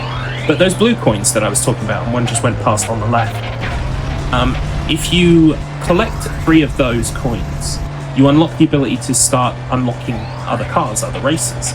But the problem with that is it introduces an extra menu every time you complete a race, where you're given the option to race for another racer, and you have to decline that offer. So if we pick up 3 blue coins during this run, it's kind of like a badge of shame. I have to incur a tiny time penalty every time afterwards. So we don't want to be picking up any, but we'll probably pick up 1 or 2 along the way. Oh, Oh, I missed that one. Yikes. Well, see, there's an example of sometimes the AI can be really helpful because I was facing the wrong way and the cavemen pushed me, thankfully, right back to where I was supposed to be going. So thanks. Yeah, shout out, caveman. Well, thanks so much, Boulder Brothers. Is that their canonical name? Boulder I do Brothers? believe it is. I do believe they are the Nice. Boulder Brothers. Or the Bash... No, they're not the Bashan Brothers, are they? Oh, see, yeah, we're letting our lore mask slip. It's been at least 20 years since I watched Wacky Races. Yeah, it has been a long time since I've ended up catching up with the Wacky Races. I need to, though. I plainly need to. Yeah, we need to end up having a marathon, you know? Just watch a lot of Wacky Races. It'll be incredible. I am just missing the one. Yeah, it's just the one gold coin, and we know where it is. So it's going to be the one fine. after the dip. So you just need to end up taking that dip episode gently. You'll notice already that I'm actually quite... There it is. I'm quite ahead of second place, and we're not seeing the AI as much as we did in the first race, and that's simply because the speed upgrades really dramatically help speed up the tracks, so they take less time. Although all it takes is for one of them to get a bit uppity behind me and push me, and suddenly everything will go very badly. So we kind of like the fact that they're not pushing up against me right now. So we've almost completed the increase on top speed now. Yes, we're getting there. Okie dokie. Now, To zoom. Now, some of you might end up looking at this course and going, this looks vaguely familiar. Well, yeah, well, you have to understand that Blast Publishing ended up obviously working with some tip-top developers, and they found a way to increase the length of the game wonderfully. Yes. So there are 12 levels, and literally we're on level 3, and that's where they start mirroring the tracks. So this is actually track 1, but mirrored. And there are actually only 6 tracks in the game, like geometry-wise, but you have to race them in reverse for the other 6 races. Yeah, they ran out of ideas quickly, huh? Yeah, well, it was lunchtime. Sure. We've got a schedule to keep. Come on, let's just flip the levels around. It's fine. We'll just mix up a few things. The kids won't notice. Yeah, some of the tokens are in a different place. Sometimes it's patches of ice or oil have moved around, but yeah, the geometry is exactly the same. Cool. Right. So I think we've done all the coins on this lap. We did them all in lap 1. Fantastic. Yep. And no blue coins as well. So absolutely fantastic. There are kind of there are paths you can take in this. It's not like there are optimal. There probably is optimal pathing. I'm not good enough to have developed optimal pathing yet. You just kind of get an idea as you play this game of which hills to avoid and which hills are okay to launch yourself off. And, well, that list is remarkably short, actually. You really don't want to launch yourself off any of the hills. Yeah, we're going to whip around this corner. You might also notice that some of the signs have been knocked over. That's because the CPU are going around the track, and sometimes they're getting into their own wacky antics, you know? Yeah, that is the nature of the Wacky Races. Unfortunately, as this speedrun has become more optimized, we see less of the absolute insanity that's happening behind us. When I get onto a straight in a minute, I'll tell you what I'll do. I'll use the flip reverse cam. So here we go. Oh, there's no one. They're all gone. You're too fast. Oh. But it did display how fantastic the models are. I think the draw distance is eaten second place. Can't even see them. Oh. But don't worry. These races do get harder in terms of the layouts and the other races and stuff. It's not all plain sailing. And occasionally things will happen to us that we cannot control. That's the wacky nature of this game. That is the Wacky Races. I can see that someone's dropping some really cool lore in the chat about the episodes and who won which episodes and stuff. It looks like it was actually fairly fair. Like lots fantastic. Yeah. Because I just thought like maybe they just had one type of racer win most of them or something. No, it looks like there might have been an official lore master keeping track of every single race and making sure that it got the most drama out of it. Very much like this run might end up having some fantastic drama later on, as the CPU truly do end up trying to show the wacky nature of the Wacky Races. I'm impressed. I'm impressed by the deep lore. Oh, no, I missed a point. It's okay. That's what lap 2's for, but never lap 3. Never lap 3. Ideally not lap 3. No. Yeah, avoid lap 3 at all costs. Right, so, yeah, 4 of 4 and 7 of 8. Oh, yeah, so it's that one coin I missed. That's okay. Yeah. We can do that. You may notice that, yeah, there are 3 types of thing on the floor that can impair you. There's water, which you can just boost through. It slows you down a little bit. So water is the least troublesome of the types of obstacle. Then there's oil, which will make you kind of slip and slide, but can be beneficial at times if you hit it at just the right angle. And then there's ice, which you never ever want to drive on ever in any circumstance, because you will go flying. Ice physics continues to take the L in video games, huh? Exactly. Yep. Who knew that tires and ice would not work out well? The Northeast and the Midwest of the United States, at least. Yeah, luckily over here we don't get that much snow and ice often. Yeah, that's true. Well, we're Southerners as well, so. Ah, that's true. Right, so we're almost wrapped up with this particular race, and things start to pick up once we end up hitting around race 6, 7. That's where things start to get a little bit more intense from the CPU, especially.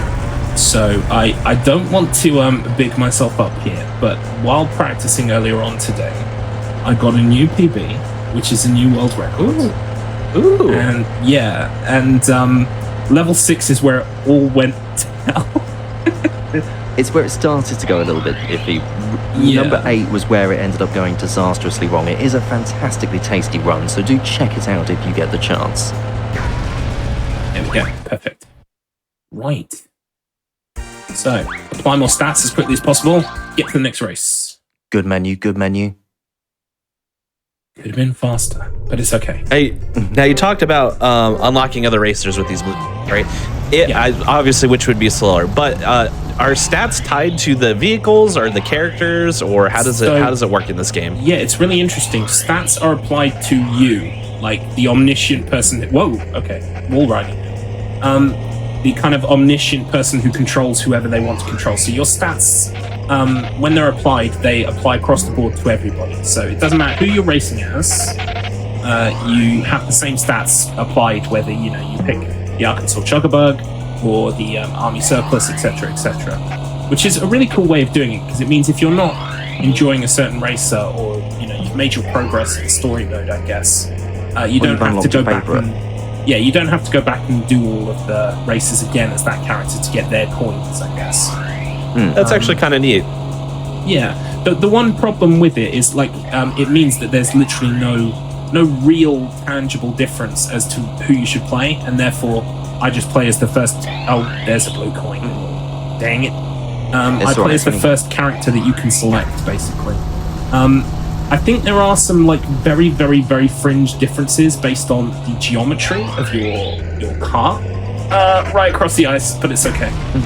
Yeah, there is different between each character. Like their hitboxes are slightly different. Like you'll have an easier time with the Arkansas Chuggabug being able to pick up the gold coins, whilst other ones will end up really struggling with their smaller hitboxes. I've noticed personally that this long cars like this one really tend to pull nose forward, or either nose up or nose down when you go over gaps. It'll be more noticeable later when we're hitting some of these gaps a bit faster. And as such, it kind of tips a little bit. I'm not sure if that's the same if you use a boxier vehicle, but maybe, there will be detriments to doing that too. I think it's all just personal preference. There doesn't seem to be any real difference. You see at the bottom the meaningless numbers of 152 kilometers per hour. Every vehicle has that top speed once you've applied all the stats to your profile or whatever, except for one, which is an unlockable car that's I think it's called Professor Patent Pending or something. He's got a little plane with no wings, like clipped wings, and he has a top speed of 127, and everyone else is faster. So I don't know why you would ever play as him. And it took me an hour to unlock him, because when you unlock races, you have to play as them to unlock them, and you have to beat a race against the army surplus. And so I was racing with a 30 km/h disadvantage to unlock this that's car. a bummer. Yeah, it took ages. I don't even know why I did it. I think we did it to prove what 100% in this game means, because we're thinking of doing a 100% category. But if it means unlocking that plane, then no, I'm out. I honestly don't know what we're thinking. Why are we thinking of 100% of this game? Why? I think it's just... Whoa, okay, that was cool. Did a little bit of a kind of like a two-wheel drift there. Yes, sometimes this game, because of its wacky nature, you will just end up pulling out some fantastic tricks, like you'll just spin through the air, or you'll just slide on two wheels for a bit. You'll just do lots of wacky things in this game. Yeah, I mean, it sounds like I'm plugging my YouTube channel, but if you check out the world record that I posted today, I did a really, really cool 360, like Tony Hawk style move through the air. It was fantastic. I'm so glad I caught it on video. Oh, it was great. And then you got the cheeky tap afterwards, which ended up lining you back up. Yeah, and then I landed badly, and the CPU bonked me in the right direction, so I was very happy with that. Wow, you'll never see that again, probably.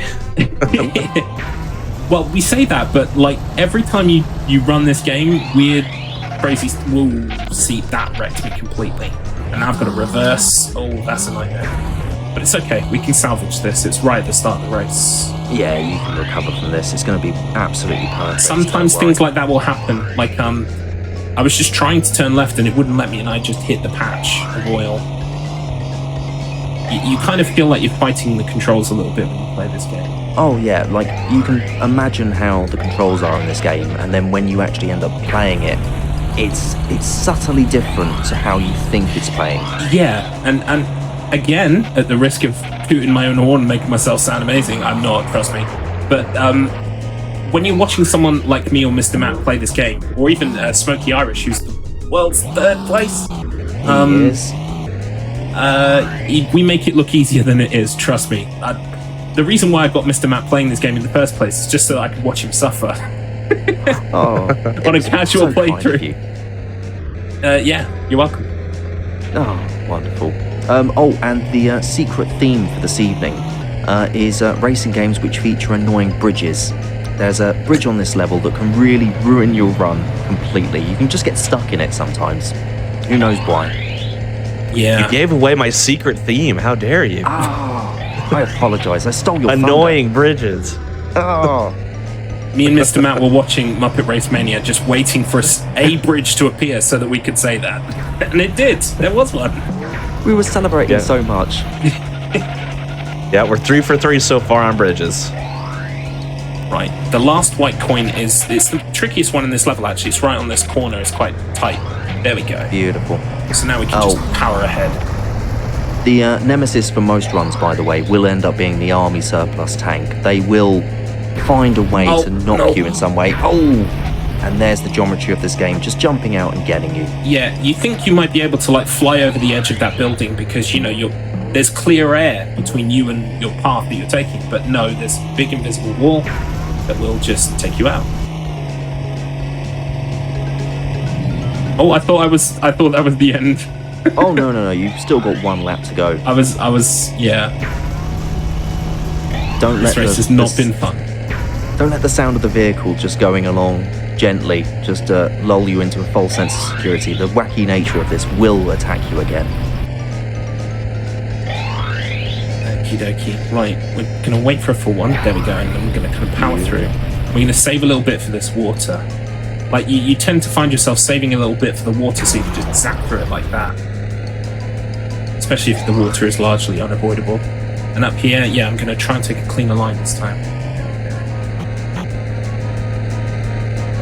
Right, this is the bridge. Here we are. Oh, boing. Beautiful. And dodge the two mines. Oh my god, I'm stuck on it. Oh. It's okay though. You've recovered okay. We were so far in front that it's a moot point. Beautiful stuff. Okay. Right, done, and on to the next one. Indeedy. Right, So- acceleration is full as well now, so now we are absolutely good to go. Oh, I like this one.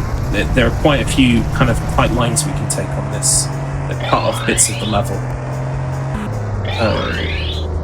Although I will say I was messing around in practice before we began today, and I did find a bit in level 1 that you can really kind of cut off, but it doesn't actually count it as a full lap.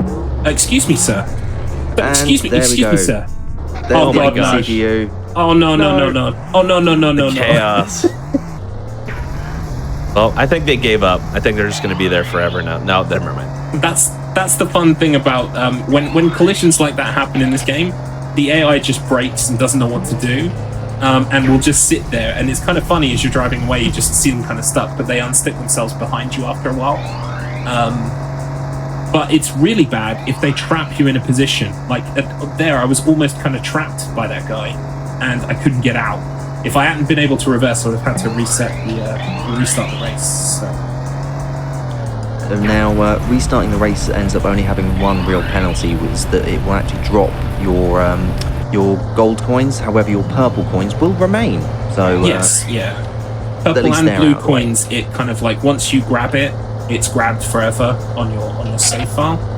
But you've got to get the gold coins every time. Yeah, I had a question about that. So what happens in this game if you finish a race in first, but you didn't get all the coins? You lose. Good day, sir. It just says, oh, you lose, even though you really won. Yep, exactly. And when I was playing casually, that's what happened to me on level 1. And I was like, excuse me? Well, see, the thing is, right, back in the day, like, I loved the process of buying games because you got, like, this thing with the game, kids, called a manual, right? Which is a little booklet that told you all the stuff you needed to know before you began. And especially, you know, I'm talking way back in the day, I wasn't legal age, I wasn't driving. So someone was driving me probably from the game shop to my house, and I had time to peruse the manual. And in perusing the manual, you find out all kinds of information that the game doesn't tell you if you just boot it up. And unfortunately, even though I bought this game physically, I did not have time at my age now to read the manual because it arrived in the post. There was no journey for me to read the manual through. So just making sure I grabbed this. So I didn't know that you needed to collect all the coins. I just thought, you know, oh, there's some coins here. This is nice. You don't have to collect them. You do. Well, I was just going to say, there's a lot more leeway in the fact that you don't have to come first, though. That saved my bacon quite a few times. Well, it's natural to think that because you see gold coins and you think, oh, they must be tied to like an upgrade thing or something that will help you unlock additional stages. Oh, there's going to be loads in this, you know. Look at all these gold coins. No. Yeah. Get them all, or else that's it. Oh, can I just say thank you to all? There's so many members of my stream team in the chat right now, and it warms my heart. Thank you so much. I'm a member of a stream team called the Clock Tower. We're an awesome bunch of people. In fact, if you watch GDQ events, you will have bumped into many of us. So, thank you all for the support. We missed the Oh, nice dodge. Nice dodge. Yeah. Now, sometimes you can kind of tweak in midair, but it's really hard and not recommended. But you can kind of do a little bit of kind of caution in midair and pull yourself away from things. Right, there should be a pink coin here, and then gold one there. I don't have all of these coins like memorized 100% because quite a lot of them are in your path, so you kind of you'll see them and be able to react in time to grab them.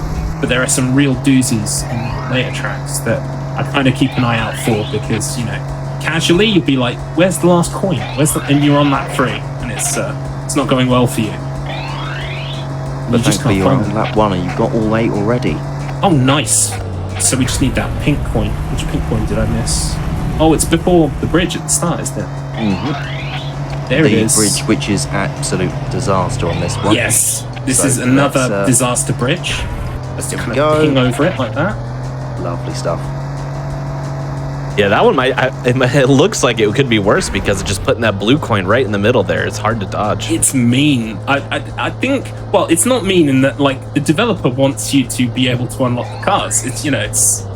But we don't want them because we incur a time penalty, like I said, every time. So only mean if you're speedrunning the game, which there's only 3 of you so far. So yeah, but not very considerate. I mean, they didn't have the foresight for 15 years in the future to be aware of speedrunning, and it's I wasn't going to bring it up, but yeah.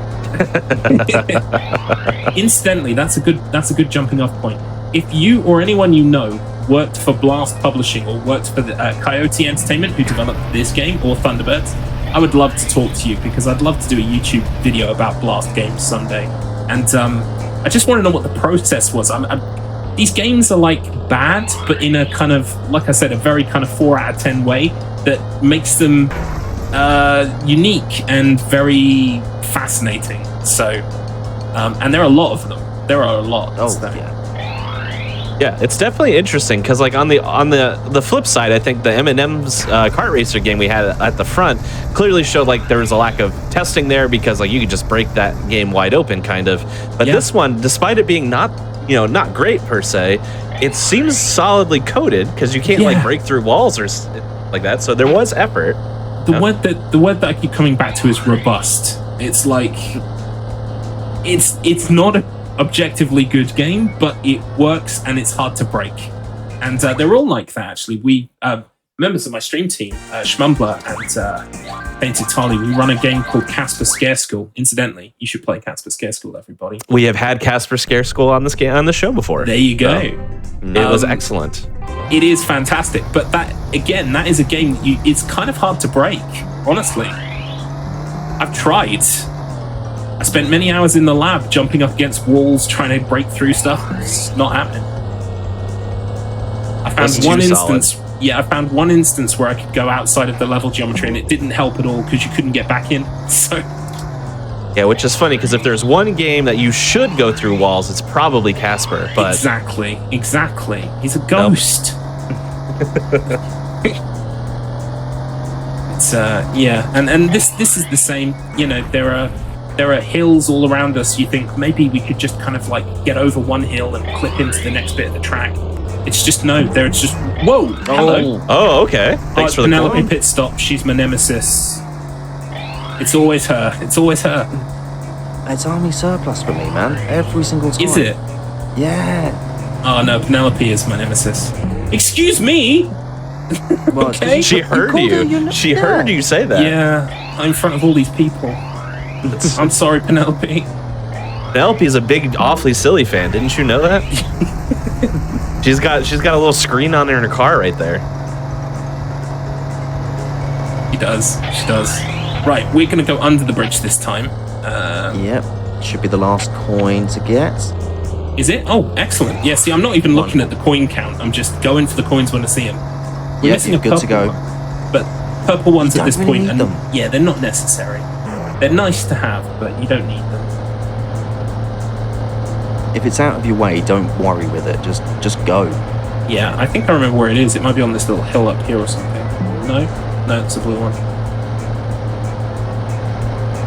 I guess we'll never know. It was somewhere. Well, you're going to end up going around the course anyway. Oh, why do I keep One thinking more it's time. lap 3? You're getting ahead of Wishful yourself. thinking. Just calm down. Here it is. Everything's one lap ahead, okay? Oh, I missed it. Don't worry about it. Don't. It's okay. Boing. So the last race of this game is actually this one mirrored, and this one mirrored is just, it's fairly evil. I think it's probably one of the hardest tracks. It's these pipes coming up here where it ends up becoming a tight point. And all of these bumps as well. Over here. There are coins on them.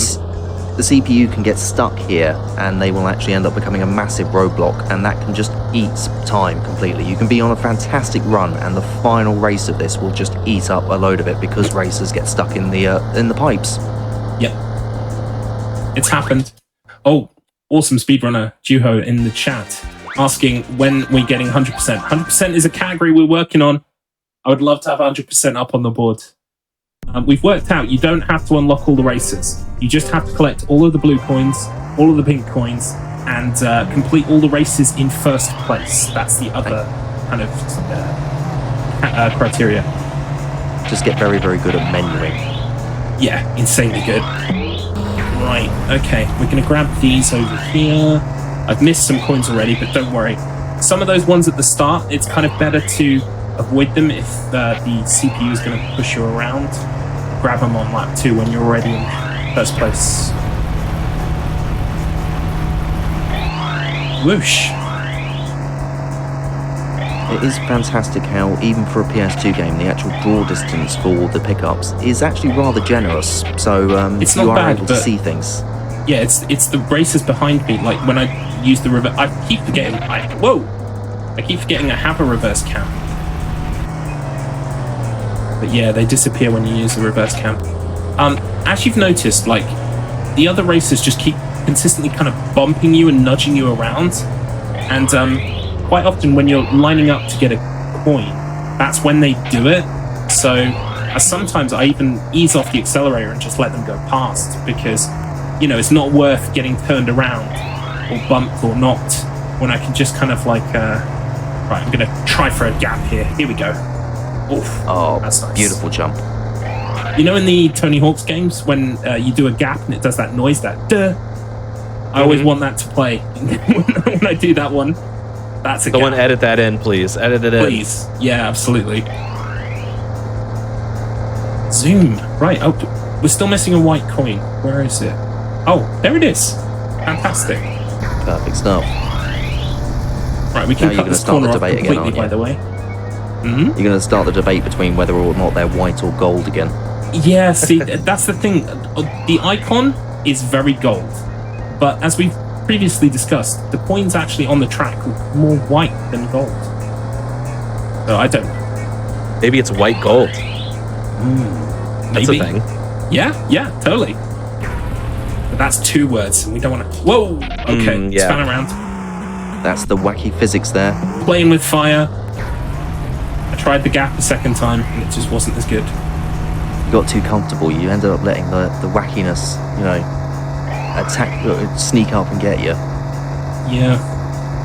Look at that Nice. train down there. Like these tiny little fences. You think you'd be able to get through them? No, it's just invisible wall the whole way. It's so. There are so many places around here that look like shortcuts, and they're inaccessible. And it makes me sad sometimes because you watch it going past. Boom. Right. What race are we on? Oh, we're almost there. 12. Yeah. Right, we're probably not going to bother with stats anymore, by the way. No, don't worry about the menuing. Oh, it's this one. This one in reverse. Okay. Right, we're going to grab this white one. Oh, no. See, that's the worst. That can happen. It's alright, we can catch up. Right at the start again. That's good. Yeah. I always want to grab that coin, but like it puts you at a really bad angle to turn. You can't turn sharply in this game at all. It just won't let you. Yeah, no drifting again, huh? Yeah, I haven't had any games with drift yet today. Yeah, it's remarkably rigid, and that kind of like when that's coupled with, you know, leaving the course via a ramp of some kind, just means that you get thrown in these crazy directions. Oh, hello. This is why I put some of my stats into like traction, because I think it helps when the other races bump you. It means you get total less.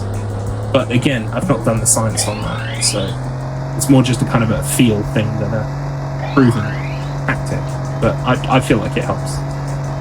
Yeah, I was also wondering, like, when you go off the main path, kind of like you are now, is it similar to Mario Kart, where it's like it like slows you down and makes you a little bit more slippery, or you know, Yes, our that's paths a really just interesting suggestion? question. No, it's all the same.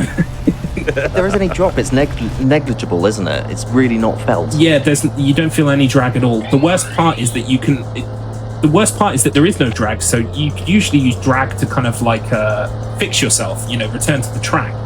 But here, I will just carry on up the mountain until I hit an invisible wall, and then I'll be stuck and I won't be able to reverse. You know, it's just a nightmare. If it kind of slowed me down as I reached the rock face, that would be helpful. Ooh. Cheeky bump there. Yeah. I love the sound effects as well. And I'm not sure why the boost sounds like an elastic band, but it does. Oh, see the nose tip. Woo. Okay. It's all good. It's all good. Yeah. I leveled out. Sometimes the nose tips forward and you just know it's going to be a bad landing. But we're doing pretty well. Ooh. One of the very odd things about this game is that every character's boost animation is slightly different and ends up having ever so slightly different properties. Yeah, Like, we've mused about the fact that Mr. Matt noticed that when you're playing as the Basham brothers or whatever you said it was, the cavemen. Slag Brothers chat. Yeah. helped Slag us out Brothers, with yes, earlier. chat had our back. Thank you, chat. When you're playing as them, they kind of have a bit of a warm-up animation to the start of the boost, but you get boosted. So, in essence, there is a kind of a sweet spot where you can keep pressing the boost button, but letting go before it actually engages the boost bar, where you still get a forward momentum boost. But I was practicing with it before we did the race today, and it's very tricky, it's very finicky. The only thing I can liken it to is, some people will be aware of the Silent Hill 2 and Silent Hill 3 runs where you are constantly quick saving so that you keep your stamina up. It's kind of like that, but with a half-second window. Ooh, yeah, no. That seems complex. No thanks. Yeah, but I mean, we were toying with doing single track times, and that maybe could be a place where it's utilized. Okay, we're into the last race now. Fantastic. It's just flown by, the wacky nature of this game. Well, the wacky race had to end somewhere, and it's here. Oh, so I've missed a coin. Excuse me. Just, jeez. Right, we're so going to go for this one. If you wanted drama, here's where it is. Yeah, this level is just the worst. Oh, no. Okay, right. So this has been an extraordinarily bad lap one, but I'm still in contention for first place, so, it's not the worst. We can save this.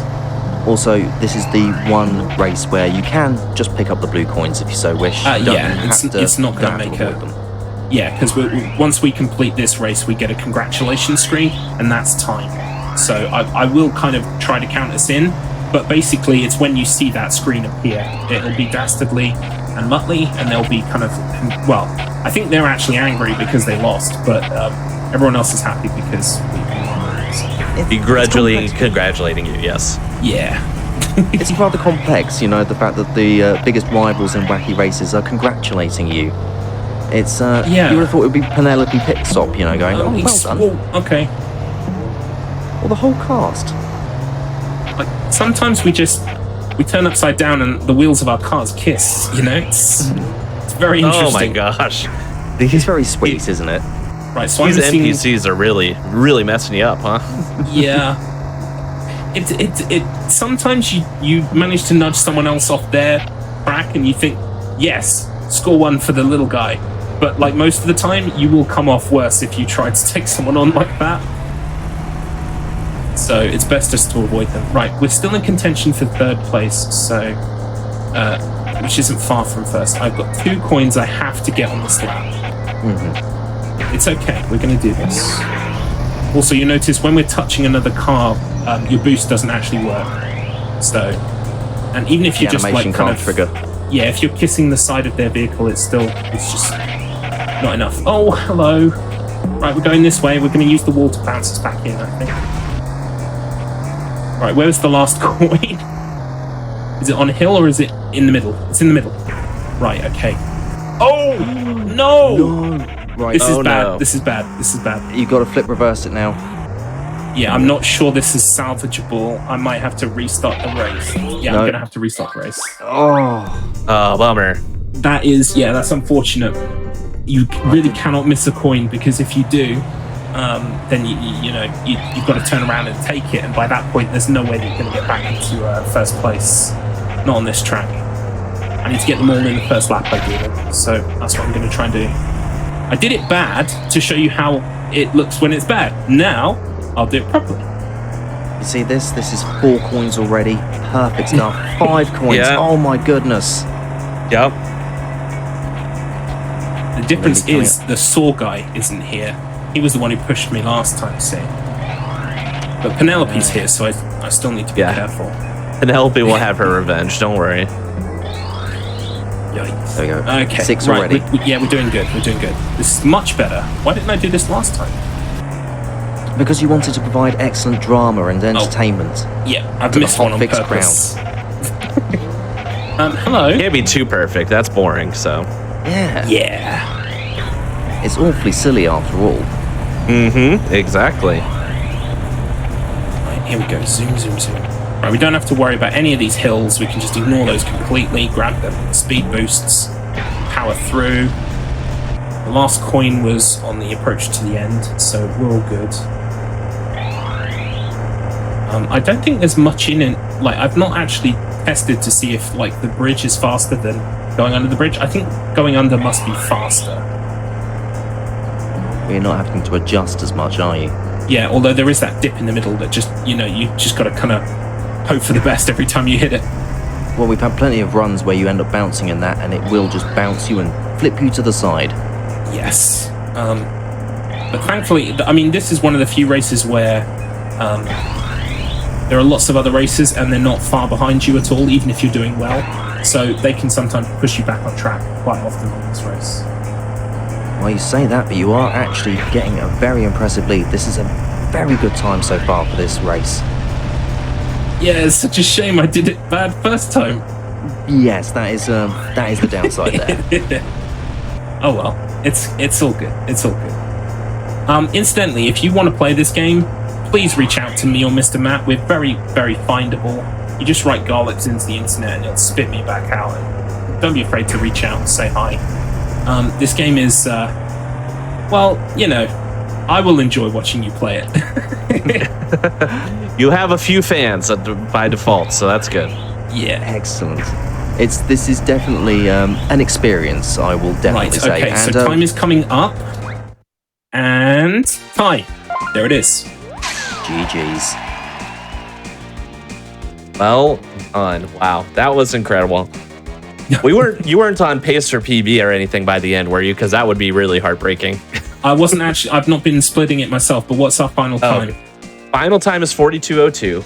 That's perfectly respectable. You know, that's a little bit slower than second place, third place. But for a marathon, I'm happy with it. Oh, yeah. Now I'm curious if you hadn't had to restart the race on lap 3. I wonder how well it would have been. You know. Yeah, because it's about a 3-minute race. So yeah, I would have been in contention. Interesting. Oh, well, there's always next time. You know. Yeah. Never know. Anything you two would like to plug and shout out before we get geared up for our final run of the night? Ooh, okay, I'll make it super quick. Hi, my name is Garlips. I'm a streamer. I play rubbish like this all the time. Feel free to find me on the internet. Whether you want to run this, whether you want to just, say hi, please feel free to do so. And thank you, Mr. Matt, for being here and commentating with me. Oh, well, thank you so much for having me, and thank you so much, Hotfix, as well, for having me on with the Awfully Silly show. It's been absolutely fantastic, and thank you for having me on, Garlips.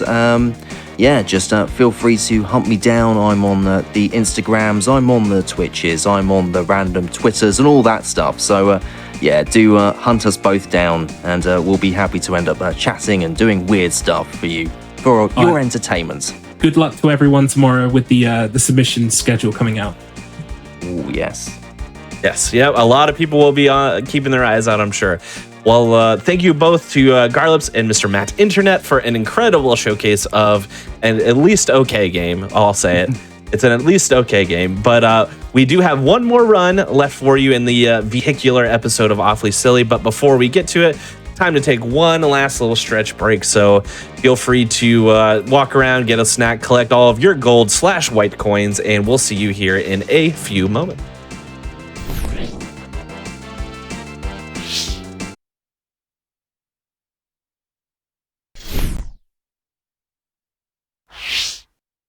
All right, and welcome back to Awfully Silly, everybody.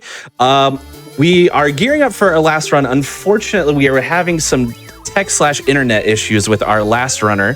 So we're going to be swapping our last run to something a little bit different. I'll get into that shortly after I go over a couple of announcements. So just as a reminder, SGDQ 2023 is indeed coming up May 28th through June 4th in Minneapolis, Minnesota. If you're interested in attending the event, registration is now open and will be so until May 3rd. So feel free to go on over to gamesdonequick.com for some more information on that. Additionally, if you are enjoying the Hotfix content, did you know that your subs, Prime Gaming subs, gift subs, and bits cheered on the GDQ Twitch channel help support this Games Done Quick Hotfix content? So please consider subscribing if you are indeed enjoying the daily speedrunning content. We really appreciate it. Yes, as mentioned, so we unfortunately lost our last runner tonight due to some unfortunate internet issues. We hope that we can get them back at some point in the future, but never fear, because Conception here, old Conception here, has a little something up his sleeve that, weirdly enough, fits exactly in the theme. And what we're going to be doing is a very quick run of Pocket Bike Racer. I kind of teased it a little bit in a couple of the other runs here, but Pocket Bike Racer is a Burger King game. This is a series of games that I've started to run because they are truly not great. And I decided to kind of put together all three of the games made for the Xbox/Xbox 360 as a showcase, and I've called it the Have It Your Way showcase. So part of it is, of course, the Pocket Bike Racer game. So what we're going to be doing here is we're going to be doing the tournament, standard race tournament, 150 cc's. And I'm going to go ahead and get this up here. Let's see. So we got multiple characters. We got the King, Brooke Burke, Subservient Chicken, Whopper Jr., Winston, Christina, Biker. I don't think it matters. I'm gonna go traditional King just because that's what I'm used to. But the bike I'm going to use is specifically the White Lightning, fastest bike with top speed wise, as you can see here, 150 cc's. That is unlocked through completing the Battle Royale modes. So we are going to get started here. I don't even know when time starts because this is usually the end of my showcase for it. So I'm going to say time starts now. 3, 2, 1, go. We're doing it live. The Burger King has returned. Yes, if you've been sticking along with Awfully Silly since it began about a year and a half-ish ago, my second ever show featured the game Sneak King, which is another Burger King game. That is more of a stealth game, but this one is your classic racing game. So first, if you've played Mario Kart, you'll know, like, if you press the acceleration button down at just before 2 in the countdown or whatever. Oh my gosh, please get him away. 2 in the countdown, you'll get a little boost. Here, there's something similar, but it works a little bit differently, which is that oh my gosh, you want to boost right as the timer hits like go. So you got to kind of time it out a little bit more difficult. And you also see I'm doing some shenanigans. This is there are five maps in the Burger King racing game here. This is the only map with significant unintended exploits, which is basically you get about halfway in the course, you circle back around, and then you can boost all the way here, and then kind of drift into that corner, and you can see my lap counter increases. Just with all the really good coding here. Fun fact as well. So, Burger King released these games for the Xbox/Xbox 360. I phrase it that way very specifically because they are one disc, but they have both versions of the game on it. Believe it or not. I have no idea. Okay, yeah, I know where I am now. So you would think because the Xbox 360 is the newer system that it probably is the most optimal way to play this game, and you would be incorrect. My best guess is, for some reason, since they have to have two different versions of the game on the same disc, because the original Xbox and the Xbox 360 used different styles of CDs, I believe. So I think the Xbox version of each of the Burger King games has a lot less assets and graphical power as opposed to the Xbox 360 version, which has a lot more assets, better graphics, better resolution. So it takes longer to load on the Xbox 360 than it does on the Xbox. Fun fact. So I am playing this on OG Xbox. All right. So here we are. We're in map number 2, backyard here. So Backyard has a lot of developer intended shortcuts, but nothing unintended, I would say. First one is coming up soon-ish, so we're gonna take this tight turn here. First racing game of the night that has drifting in it, by the way. Oh my gosh, I hit a tree. But we're gonna take some tight drifts here. That is the first shortcut here, kind of through the bushes and through the fence there. This isn't necessarily a shortcut, but it tends to be faster. So I'm gonna drift around here, and instead of taking that ramp, I'm gonna take it halfway. Oh, I missed the boost. Never mind. We'll get it on lap 2. But basically, I'll take that white boost. White boost there, it gives you the most boost out of any of the other colors. You can see green there gives me a little bit. White boost gives you like a good, almost full bar, as the full bar being what you can see on the right side of the screen here. So we're gonna boost here. That gets us a little extra distance. We're gonna take this corner. Even drifting on this corner really slides you. So instead of drifting, I'll tend to hard brake because that will keep me more in line with the track. A little bit of green here. Let's see if we can do this little white blue boost exploit here a little bit easier. So we're going to cut in. There we go. See, my bar really went up. Okay, was still able to ramp off the fence. Granted, not in the way that I wanted to. And we're going to keep on going here. This is probably, I would say, the easiest of the 5 race maps as well to accomplish, a really fast time. Alongside the bar there, the boost bar, you also see there's little icons just to the left of the bar. So you can actually either use this as a boost, a speed boost, or you can use it to get items similar to Mario Kart, except what makes it different is that instead of like getting a box that has a random item on it, kind of based off of your positioning or whatever, you can just continuously charge up your boosts. Ooh, okay, I don't know what that was.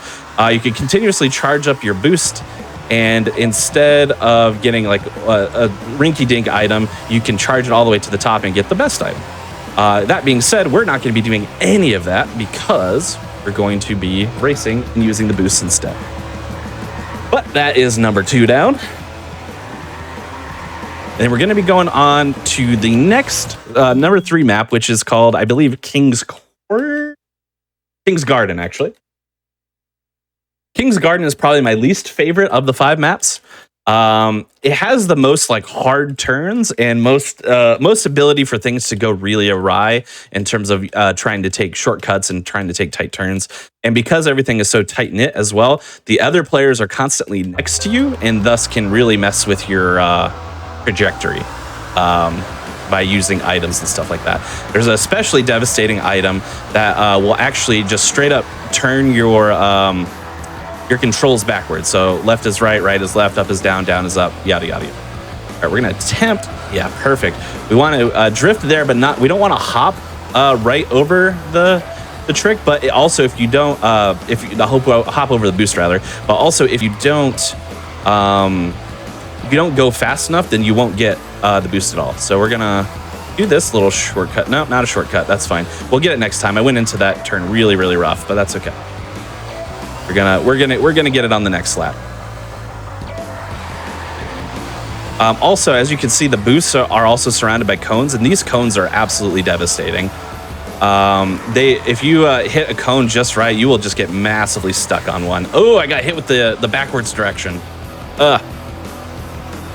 See what I mean? It's very, very quick, especially because I got it on a drift, so I started drifting the wrong way and stuff. Bummer. But we're gonna be okay. We're going to be boosting around these corners. Another thing about this game, I actually acknowledged it during the last run, the Wacky Racers run. I believe it was that run. It might have been one of the other races. But which is that these walls are like, they have like glue attached to them. So if you hit a wall or a railing, odds are you're going to get stuck on that railing. And you'll just be kind of grinding it for a while unless you want to like take the time to back up, which is easier said than done. All right, so we're gonna launch. That's good. I overshot it, but that is a shortcut that lets us skip a good chunk of track when you're doing it the right way. As you can see, there was another computer player who had the same idea apparently. Just kind of absolutely lost it there. Ooh, yep. See, there you go. That's a good indication right there. That yellow cone there. Luckily enough for us, there's no qualification in this category that says I have to win the races. I just need to complete them. But because I'm trying to complete them as fast as I can, odds are I will tend to come in first place, at least first place overall in the tournament. because again, I'm just trying to go fast. I'm trying to utilize all that I can. All right, there we go. Overall, this is going okay. I missed the shortcut on the first lap, but otherwise it's going fine.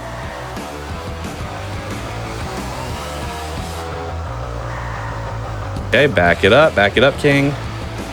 Yeah, there's actually a way to get that shortcut a little bit more consistent. Well, not consistent, actually. A little bit more quickly by, instead of clearing the boundary, getting caught right on the boundary. Oh my gosh, please. Getting caught right on the boundary. And that way, the game loads you back into the track right in front of where you need to go. So that is the ideal way to do it. Really hard to time it that way, though. Yeah. And that is King's Garden. Not too bad. Yeah, we're going to count this as bridges. There are some awful bridges in this one. Good call. Good call. All right. So fourth map out of 5 here is the construction area. Construction area is a very long map. So there's actually only 2 laps in this one instead of 3. First map had 5 laps. The second 2 had 3 each because they were kind of normal length. This one has 2. But this one has a lot of the dev-intended shortcuts in it, which is really cool. One of which is right off the bat. So we're gonna come right this way right away, and we're gonna head up this ramp. We got to take it kind of slow so as to not overshoot it. There we go. And there we go. All right, so that is one shortcut. You can actually take this one. Wow, my camera really went strange there. You can take either ramp there. It actually leads you to the same spot, so it doesn't particularly matter. We're gonna boost off of this and hold back so that we can get that white boost there, and also clear the fence a little bit faster. Oh, you can see the glued walls there. Really get to me. All right, we're gonna slow it down a little bit here. There we go. And then this is actually probably the fastest shortcut right here, and it's also the simplest. Just drop down. That simple.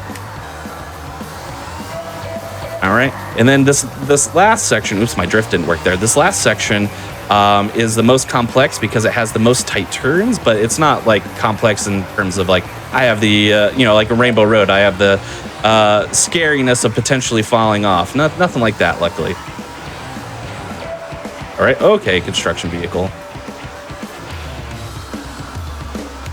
All right, definitely did not take this shortcut as fast as I could have, but no, it's gonna be okay. Ooh, yep, this ramp is my nemesis, I swear. For some reason, oh my gosh, see? As you can see, it is indeed my nemesis. There we go. For some reason, that jump is way harder than it should be. I don't know why. All right, so we're gonna take a drift here, and we're gonna do the same thing and get the white power up here. So we're gonna boost, hold back, voila. And you'll see me, a lot of what I tend to do is drift and then into a boost, because even drifting, you lose a lot of speed. So I will tend to try to pair, oh my gosh, I'm not gonna make that. I will tend to try to pair my boosts with a drift as well. Oh, well, that was very favorable that they put me across the way still, so that's nice. Again, easiest shortcut here, bloop.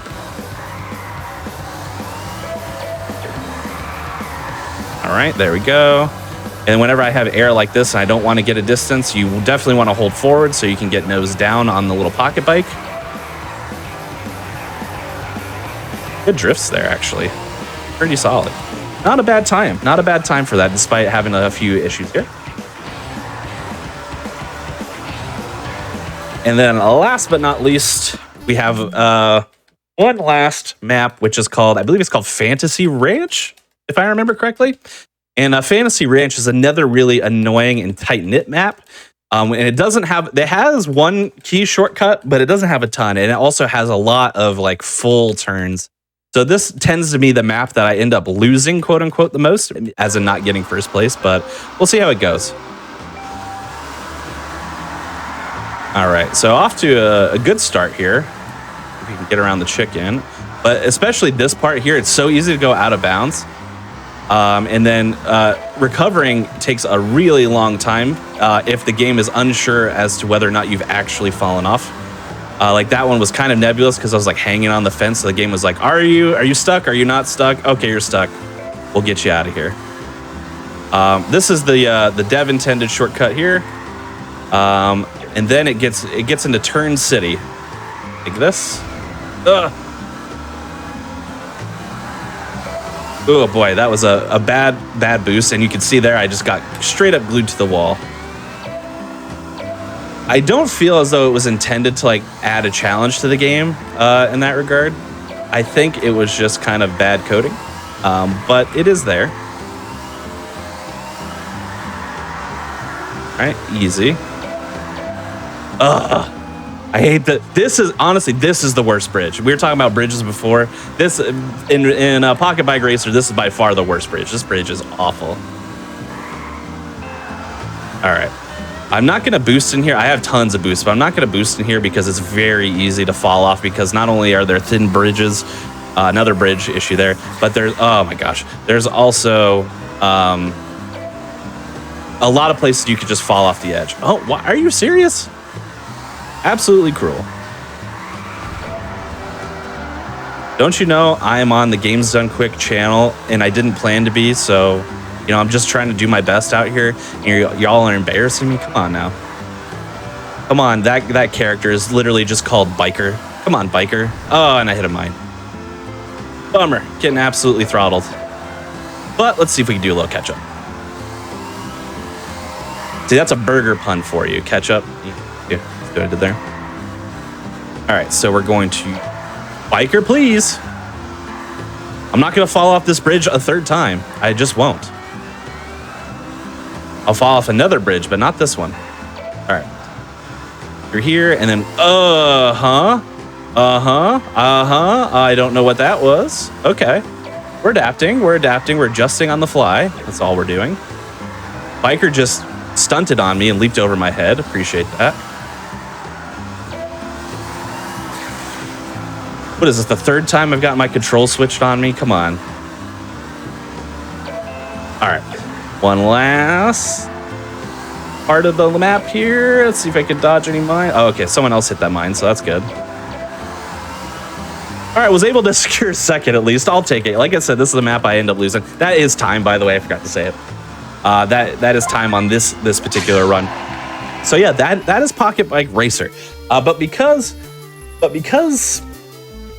we had another run planned for now that was a bit longer, I'm going to showcase another mode in this game that I've played, which is the Battle Royale mode. Now, Battle Royale mode is very interesting. It uses all the same maps, so it's not like a specific map or anything like that. But what makes it different is instead of completing a race, the idea is that you have to get a certain amount of hits using items on other people. So the strategies kind of vary by map. So we're going to showcase Battle Royale mode here a little bit while we got the time here. So same maps, like I said, but you do not have to go in order. So I'm actually going to start off by going backwards. So, and the reason being is I want to get a bunch of these white power-ups here. I can avoid it. Does not matter that people are passing me. Oh, somebody else snagged it. Okay, no, we're good. All right. So, let's see. I got to remember the buttons. Okay, so there we go. Right now, I'm going to use the shield power-up pretty much exclusively. And you would think that's kind of stupid, right? I'm using the lowest level power-up for this, but it's actually pretty genius because what I'm going to do is I'm just going to wait for people to come by me. Then I'm going to utilize the power and then run into them, and that counts as a hit, like this. Boom. Let's see if we can get some more. I just got to see. I got to wait for people to come by is the only thing. What are they doing up there? Oh, I missed that one. That's fine. Luckily enough, I got a lot of power up. I didn't even know this section existed. I'm going to be real. I don't even know what this is. Because I never come through this map normally. I don't even know what any of this is. But that's okay. Just trying to find people. Boom. And you can get multiple hits on the same people as well. I missed that one somehow, but that's fine. Missed that one too. All right, we'll get them. Boom. Boom. Boom. And there you go. That is how I tend to exploit the Battle Royale system. We're going to do that for all 5 maps, by the way. So that is the first one there. Battle Royale is by far if you use this strategy, you will always win because the computers are so bad at hitting other people that you won't have to worry about it. You won't have to worry about it. You will be faster by default for sure. Yes, these games were designed to be promotional materials. So how it worked back in the day is you would pay for a value meal at Burger King, and then you would pay an additional $3.99 per game. That's US dollars to get the Burger King games, and those were distributed specifically by Burger King. So you weren't finding those in stores or anything like that. So even back then, they were only $4. And they have not increased value much. I'll spoil alert. They have not increased much in values. We'll not have to worry about that. I'm going to just collect a bunch of power-ups here. I might even go all the way to the white boost here just to have like a full bar. And then I'm going to head back to the area with that ramp. Hey, excuse me. So we're going to switch to the bottom here. Oh, okay, for some reason I was out of bounds. All right.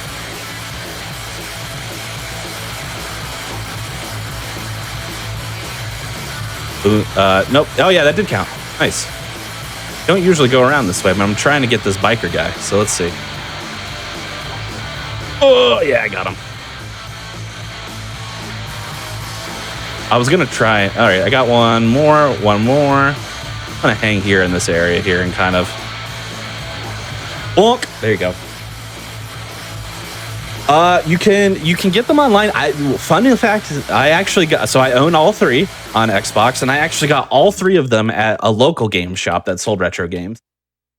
They had all of them. You can find them anywhere. I think there's a story of somebody who like straight up collects copies of Sneak King and has like over 700 copies or something, like has boxes and boxes of copies of Sneak King. So yeah. Yep. They are first and foremost promotional materials mainly. Okay, so King's Garden. I'm gonna go ahead and go straight and till that white boost that is kind of near the this section here. There we go.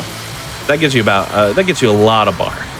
Okay, well, I did get a hit there, but I forgot to change my power-ups, so I used my whole bar. Unfortunate, but that's fine. We can make it work. Get this yellow. There is some more white boosts this way.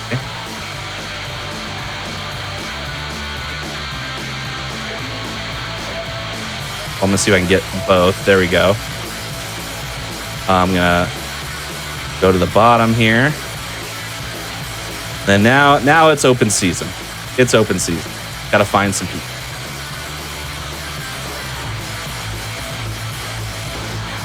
Come back here. Ugh.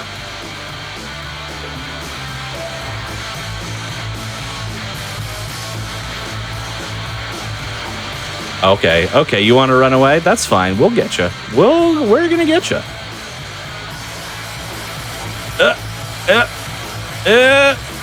Nope. Did not get her there.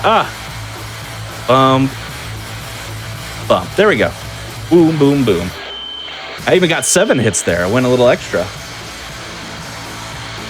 But all of that to say, I trash on the game a little bit. This is a solid racer. It's not the best race, but I think the item mechanic is interesting, and you also get the ability to choose between using items or using boosts, which I think is.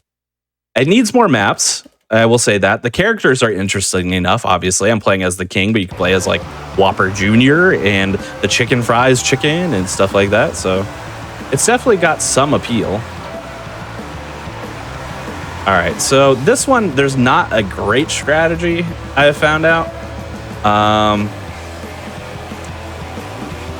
gonna fall off again. I think that uses all my boosts. Oh no, it doesn't. There we go. Okay, so yeah, what is the strategy here? Maybe I'll hang around here. There's a lot of boosts here.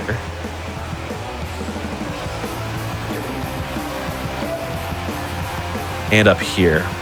Oh, you know what? Actually, I have a good strategy here. We're gonna boost off, get the white. And then actually a really good strategy is to hang at the bottom of this ramp because there's a little lip, so you can't go back up. People aren't going to be going backwards once they pass here. But there are also a lot of boosts around, which will make people a bit interested. Did I really hit neither of them? Wow, that's big. Make people be interested in doubling back. If I can actually hit them, though, you really, really.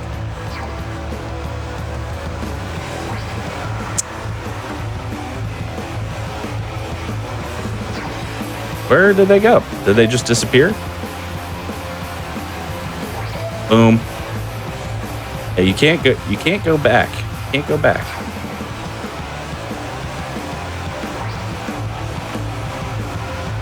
Oh my gosh! I keep just missing them. All right, all right. See if I can get a double off of that one at least. Ooh, I even got a triple. That's good. That's good. I don't have any more boosts though, so I need to get some more boost. None of it is here, so hopefully that recharged.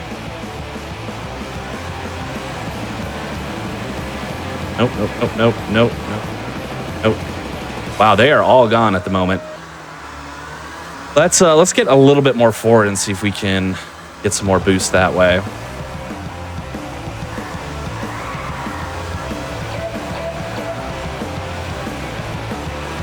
We got some more boost. No, that was especially brutal. Okay.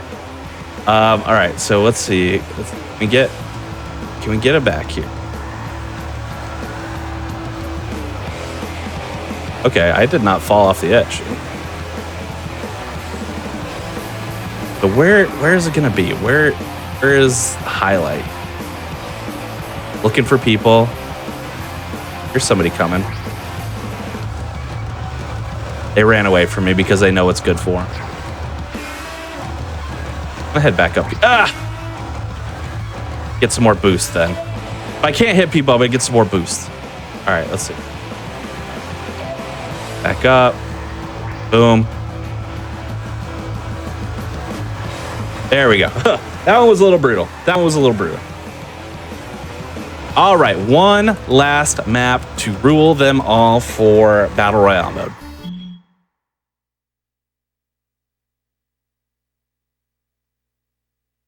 And that is, again, going to be on Fantasy Ranch. Now, the maps that were so bad in the race version are actually pretty good for Battle Royale because those tend to be tighter knit maps, which means that you'll have an easier time finding people, and boosts tend to be kind of all over the place. I grabbed it. Try to grab that one. Right. Excuse me. Yeah, you have to be going specific speed to get the boost, so sometimes they don't always work out. Oh, okay, I did get that one. All right, let's see if we can make the most of this now. Okay, this guy's stuck.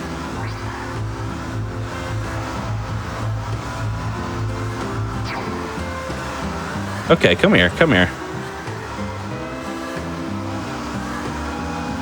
Oh, you dodging me. That was, all right, I'll give you that. That was a decent dodge. Bye. Bye again. Need more boost now, though.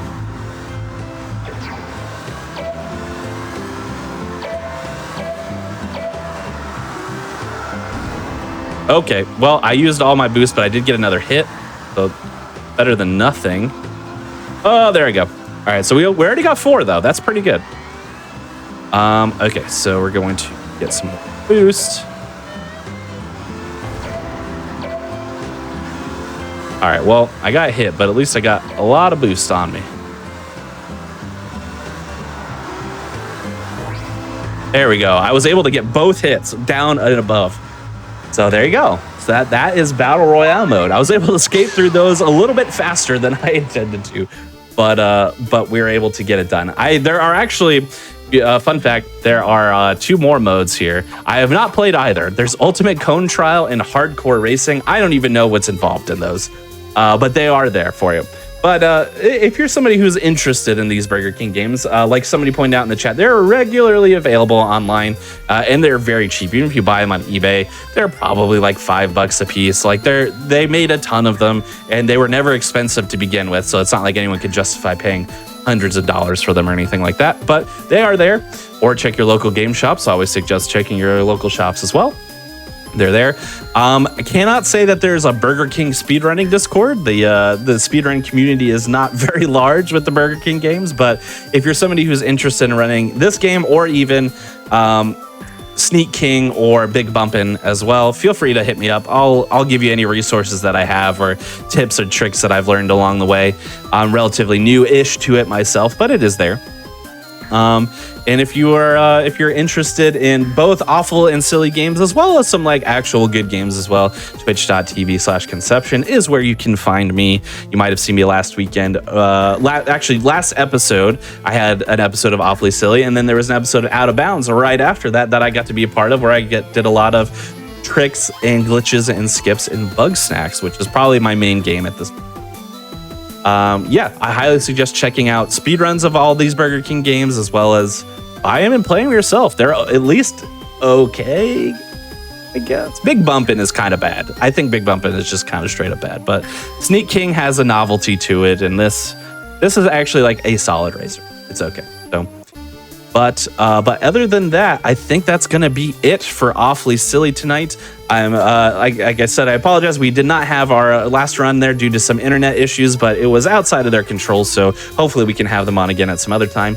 But if you are interested in checking out the show again in the future, we are airing Awfully Silly every other Monday as a part of Team Velocity's schedule. That's going to be 7 to 10 p.m. Eastern. And I highly suggest as well checking out the show that comes on right after Awfully Silly, which is, of course, Out of Bounds. And that's a show that demonstrates glitches, tricks, and exploits of some of your favorite games. So, for example, tonight's episode features multiple Kirby games and multiple Kirby speedrunners. And that's adorable. I want to see some cool glitches and Out of Bounds as it relates to Kirby games. So come on by and check that out. Me and Fu make a pretty good team on these Team Velocity Monday nights, I'd say. Other than that, just a few other reminders as well. If you happen to be watching this on YouTube in the future, feel free to press the like button on this video and subscribe to the channel. And also, come on over to twitch.tv/gamesdonequick if you're interested in looking at our live content. That's going to start most weeknights at 7 p.m. Eastern and weekends at 1 p.m. So feel free to come and check us out there. But that being said, my name is Conception. I hope you enjoyed Awfully Silly's vehicle episode tonight, and we'll see you here in a couple weeks with another very special episode featuring some of the games of all time. So we'll see you in a couple weeks. Bye-bye, everyone.